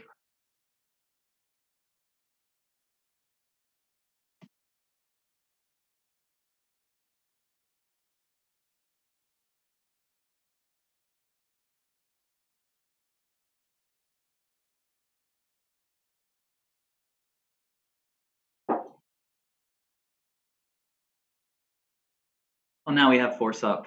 I feel slightly better about that. Pyromancer is always annoying. Now, I guess we go Oracle and just pass. If Oracle, I mean, similarly, I mean, they do similar things here. We don't have a land drop, so playing Coatl seems fine as well. Like the card going straight to the battlefield doesn't really matter here. So whatever. I'll play Coatl. Yeah, whatever. Doesn't matter. I mean, I'll play Oracle. So black probably not the best land I could have hit, but it's a land, so I'm not complaining. We kept a 1-lander, and we're gonna have 3 mana on turn 3. Seems okay. We still have a counter spell up if the opponent tries to do something crazy. Well, Delver will have an Ice Fang for that at some point. We're probably not going to attack. Now we are going to have Ephemerate up.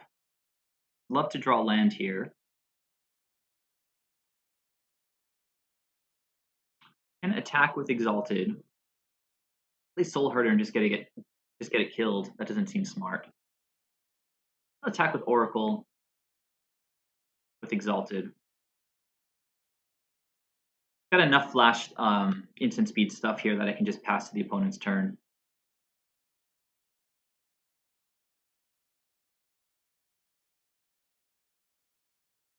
Okay, they're going to opt to make a token.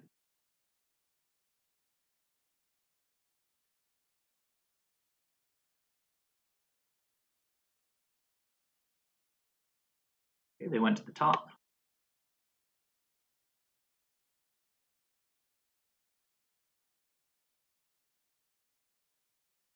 So this is pretty good for us.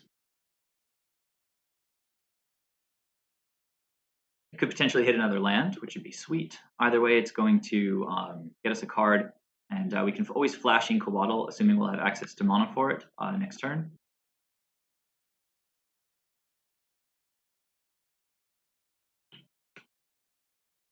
Opponent's going to start getting significantly larger board presence than us. We can catch up pretty quickly with a Siege Rhino. Not sure if they're going to run some counter spells in this deck.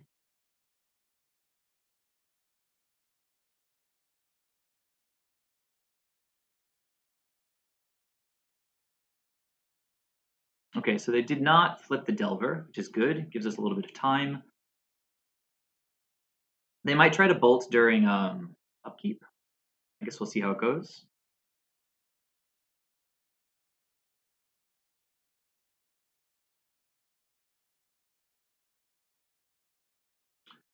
I'm gonna stand my toes here. The opponent does have their mana all open, so if they try to resolve like a Planeswalker, I'm going to want to counter it with force. All right, so maybe now they're going to bolt, but they do. That's fine with me. Well, it's not super fine. I'd rather they just have nothing. Nice. Land, please, Oracle, please. Okay. Sweet. So now we can start to try equalizing a little bit. We do have a counter for the opponent's turn. I can start cycling Eternal Witness, Ephemerate. We do have an Ephemerate in hand. Probably going to want to get like a blue-white land here. We can stick a Soul Herder and Ephemerate it. That actually seems like gas. The opponent has removal. Let's go ahead and try to do that. Deck is called Soul Herder for a reason.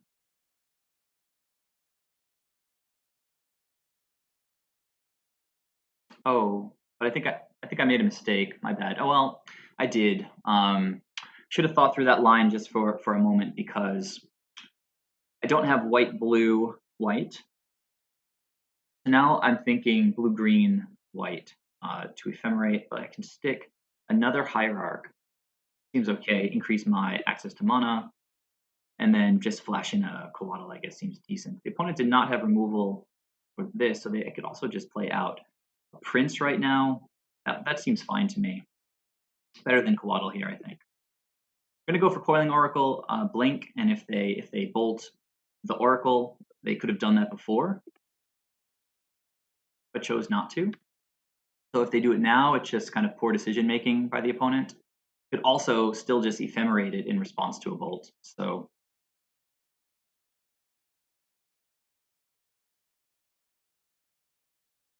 okay, well that got through.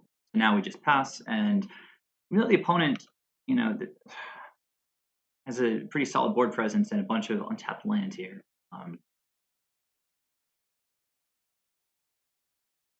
Mystic's Sanctuary entered tapped. Yeah, the opponent thought that this was an island. I love it.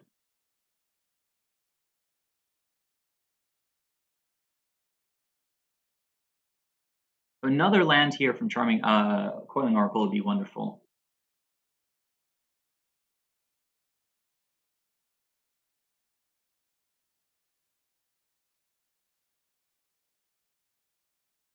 So we are okay. They went top. Interesting. Still have force. Another Charming Prince. Opponent knows about it now. But if we untap with all this mana, things are going to be sort of decent for us. We do have 2 Coatls, which will Lightning Bolt. That's what the opponent scried, so let them go for it. Now they only have 1 red mana, so I'd love it if they went for it right now. Like, give me a reason to use Ephemerate as a counterspell. We know they have Bolt. I could go, I think I have to keep holding. You know what I could do? They could also have like Archmage's Charm, which would be pretty rough. I could go for Ephemerate and then force the Bolt. It seems okay to me. And the opponent's getting low on cards. We've got a lot of cards. We have to start deploying them.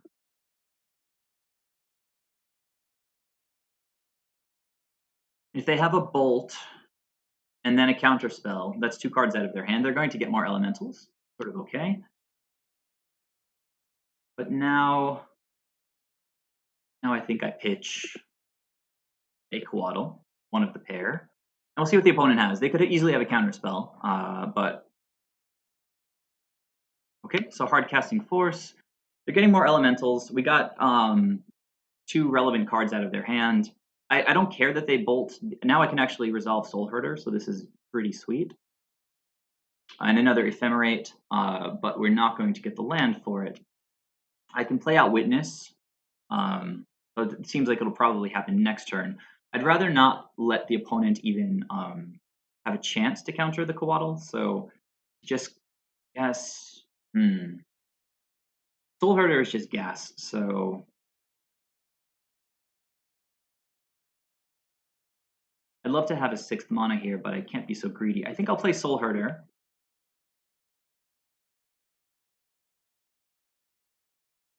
And then just hold up whatever. Hang on. White is more relevant, I think. Well, I guess I have to do it this way anyway. White, blue, black.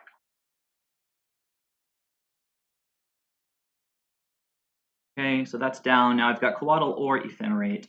Coatl's not going to have Death Touch, so I might just want to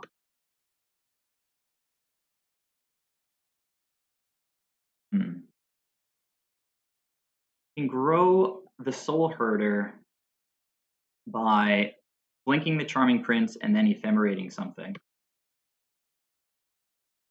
Could also just gain life, but getting Soul Herder to be like a 4/4 seems like a solid plan.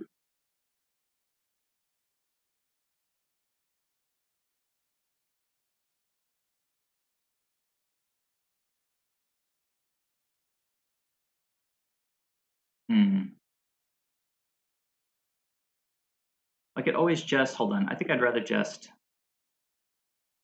gain life here.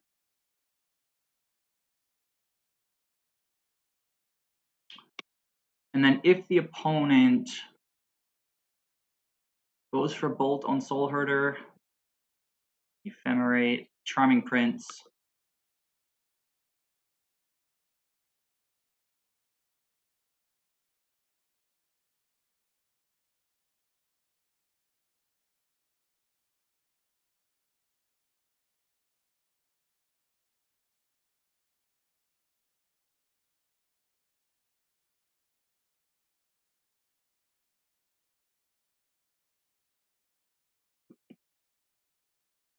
It doesn't have Death Touch yet, but we've got a lot more basics in the deck. Nice blink target. We are tapped out for the next 5 or 10 seconds when it wants to bolt the Soul Herder. It'd be rough, but Soul Herder is, you know, a fragile thing. Land. Siege Rhino. Love it. Opponent could counter it. So I might, if I lead with Eternal Witness, I don't have enough mana for the Siege Rhino.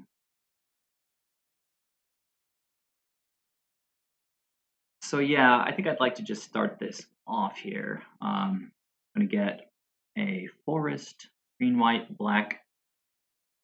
Forest is okay.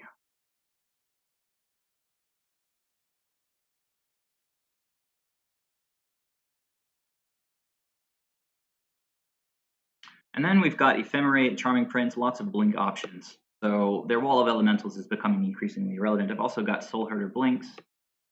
I have Death Touch now that I have my my third snow, and I think I'm just going to pass. We're on the Siege Rhino plan right now.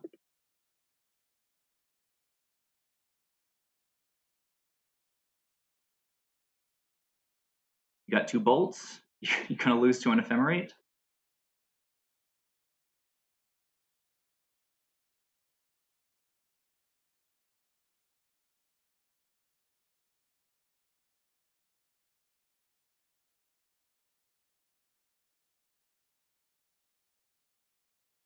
So what's happening here? Okay, they are trying to sinkhole the Soul Herder, and I don't really want that to happen. So I'm going to save it. Or try to, at least. Opponent could counter it, but then they'd be empty-handed. Okay, empty-handed. We've got a Siege Rhino. We've got a Charming Prince to blink it. So we've also got Trample, a bunch of life gain. Magnetic Sinkhole does 5, doesn't it? Why didn't they just kill the Siege Rhino? Opponent.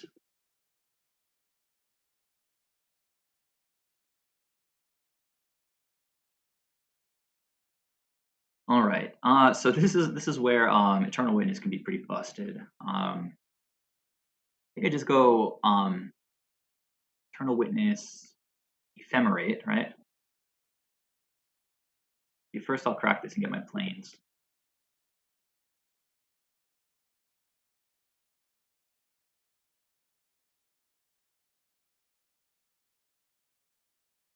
And then the plan is to Ephemerate the Eternal Witness and replay a Soul Herder.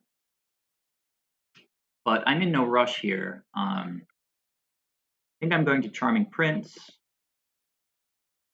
the Siege Rhino, and if they have some response, then I can Ephemerate the Siege Rhino.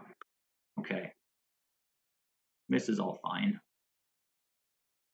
So with the opponent tapped out, I think we just Ephemerate the Siege Rhino. This is going to come back on our upkeep. Continue gaining life. Siege Rhino, quite the engine. Opponent on 0 cards. They play kind of a low to the ground deck, so they're drawing stuff like Lightning Bolts, Ops.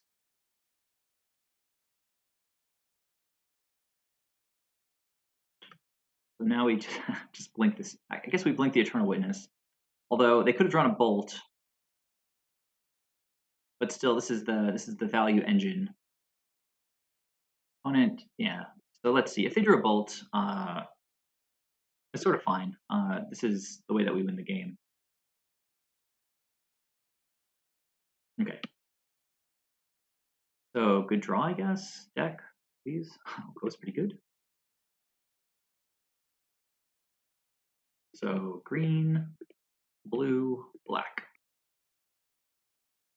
I'm making things into 3/3s, but I think I'll just make 2 token for now. I could turn the Young Pyromancer into a 3/3. Seems reasonable. A little bit of a standoff at this point, but pretty close in time. I feel much better about my top decks than the opponents, and apparently they feel the same way, so they scooped. So nothing I'm too afraid of here. I might bring in a Teferi. Plague Engineer naming elementals seems pretty good. Winds of Abandon seems pretty good. Celestial Purge seems pretty good. Sin Collector seems pretty good. Worship seems pretty good. Force of Vigor. Probably not necessary. Fatal Push seems pretty good.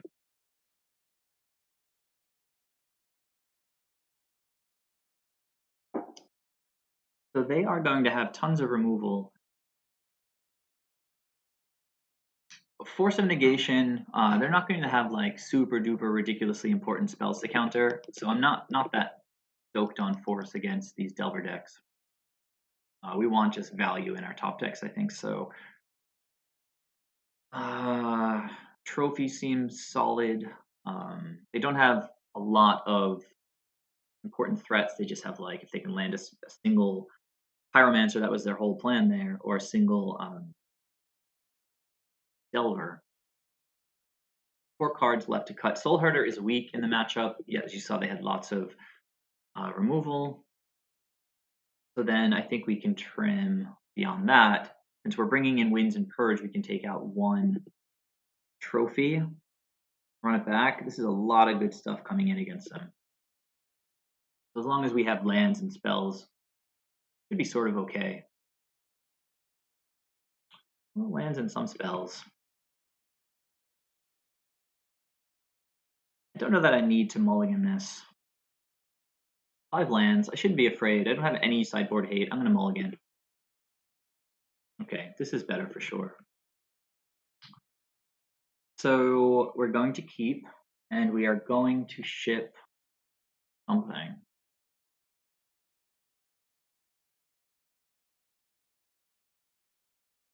Love both of these Coatls. And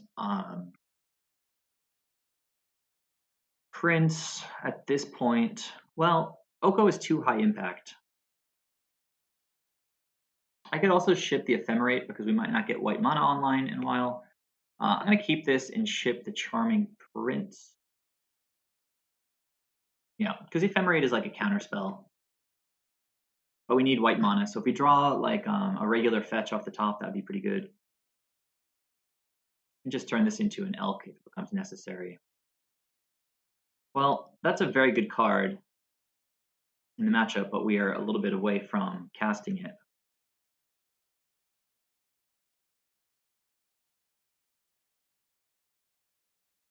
Okay, that's very good. They did not flip the Delver.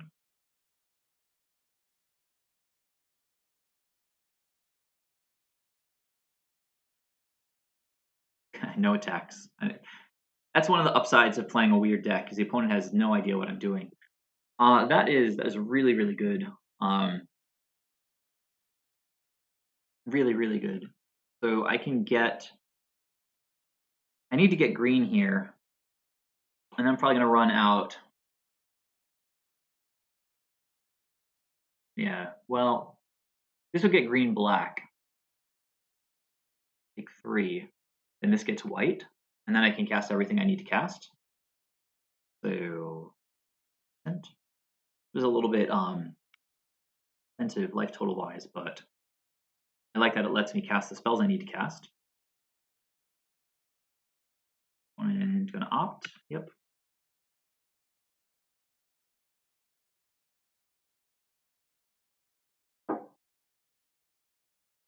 And they went to the top. Gonna opt again. And they went top again. So getting a shock land here. Still not flipping Delver. And the opponent opted, which did they go bottom on the second one? No, they went top. I think I'll trade with Delver if they give me the chance. So yeah, I'll trade with Delver. That's like one of their only threats. They want to burn like a bolt, tap out or whatever, sinkhole on Icefang Coatl. Take it.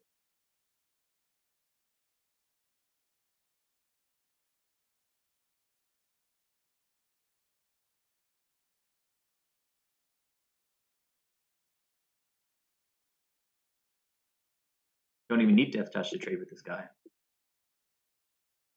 Gonna draw a card. Also very good. I could go Sin Collector next turn. Okay, Mystical Dispute. Get it out of their hand. That's fine.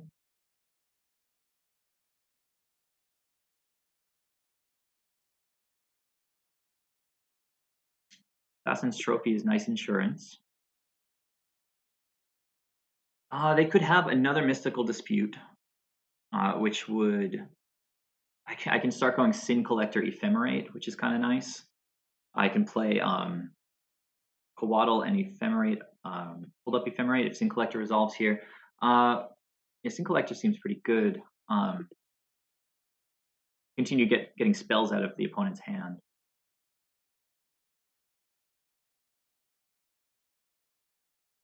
It's just straight up 2-for-1. Assuming they have a spell in their hand, which they probably do since they only played one creature. We're going to see their hand. We're going to take something out of it. And then if they don't kill this thing, we're just going to start taking out more cards with Ephemerate. Nice. Well, I don't really care about force, so it's interesting that they let me take that lightning bolt. What are you doing, opponent?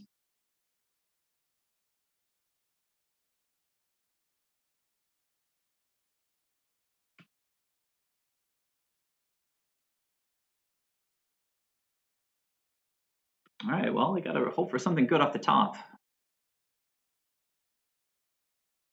Red removal, basically, but they didn't get it. And then, knowing this opponent, they're probably going to play whatever land they just drew. Is it play? They play all the same items, at least.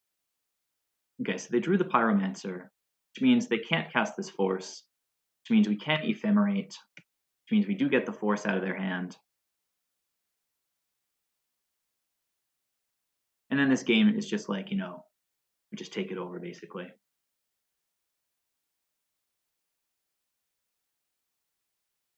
We could play Oko and Ephemerate. Seems solid.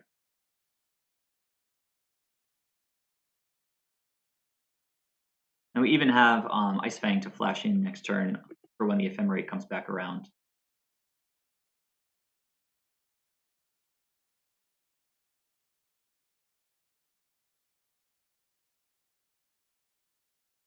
Peace.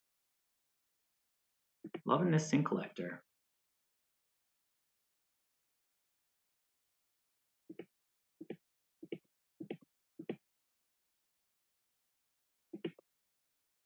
Right. Pick up Oko, and Sin Collector's done his job at this point. The opponent attacks with a Young Pyromount. They'll probably just abrade the Sin Collector. Throw 5 at Oko, and then I can Coatl, Assassin's Trophy, etc.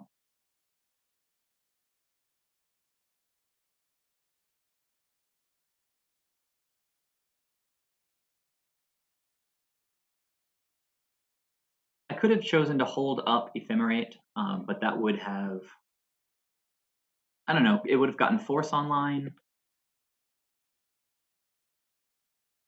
Okay, so they're braiding Sin Collector, which is fine. As I mentioned, I can flash in Ice Fang Coatl on my upkeep.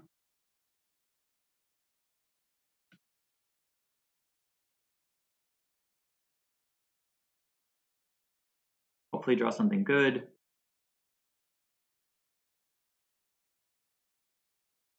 Opponent is empty-handed. We've got 2 very good cards in hand. I have to assume the opponent's going after Oko here. And they are.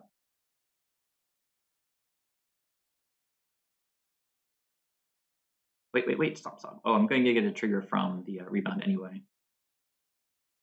Yeah, so we'll go ahead and flash this thing in. Unfortunately, I can't cast Assassin's Trophy this turn, but sort of okay. Worship is a good one.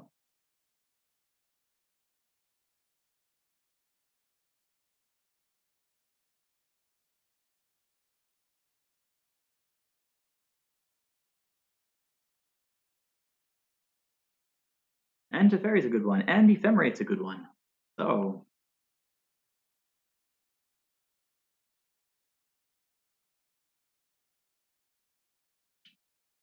Go ahead and make this into a 3-3.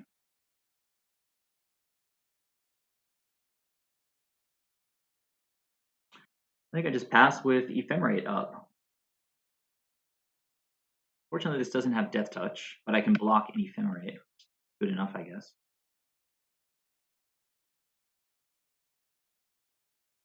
And we get to protect Oko for the time being. Assuming the opponent doesn't draw like exactly Force, I guess, to counter Ephemerate.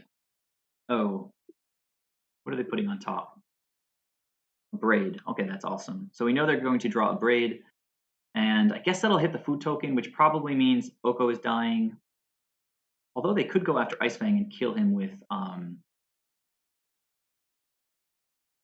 put a stop on my opponent's upkeep. They go after Ice Fang. This is a huge blowout. They do. And Ephemerate says, counter that, draw a card, Oko lives, lights out.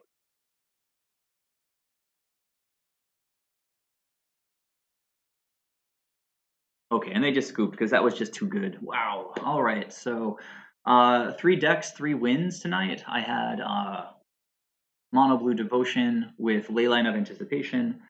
Then I played Blue Green Flash, and now it was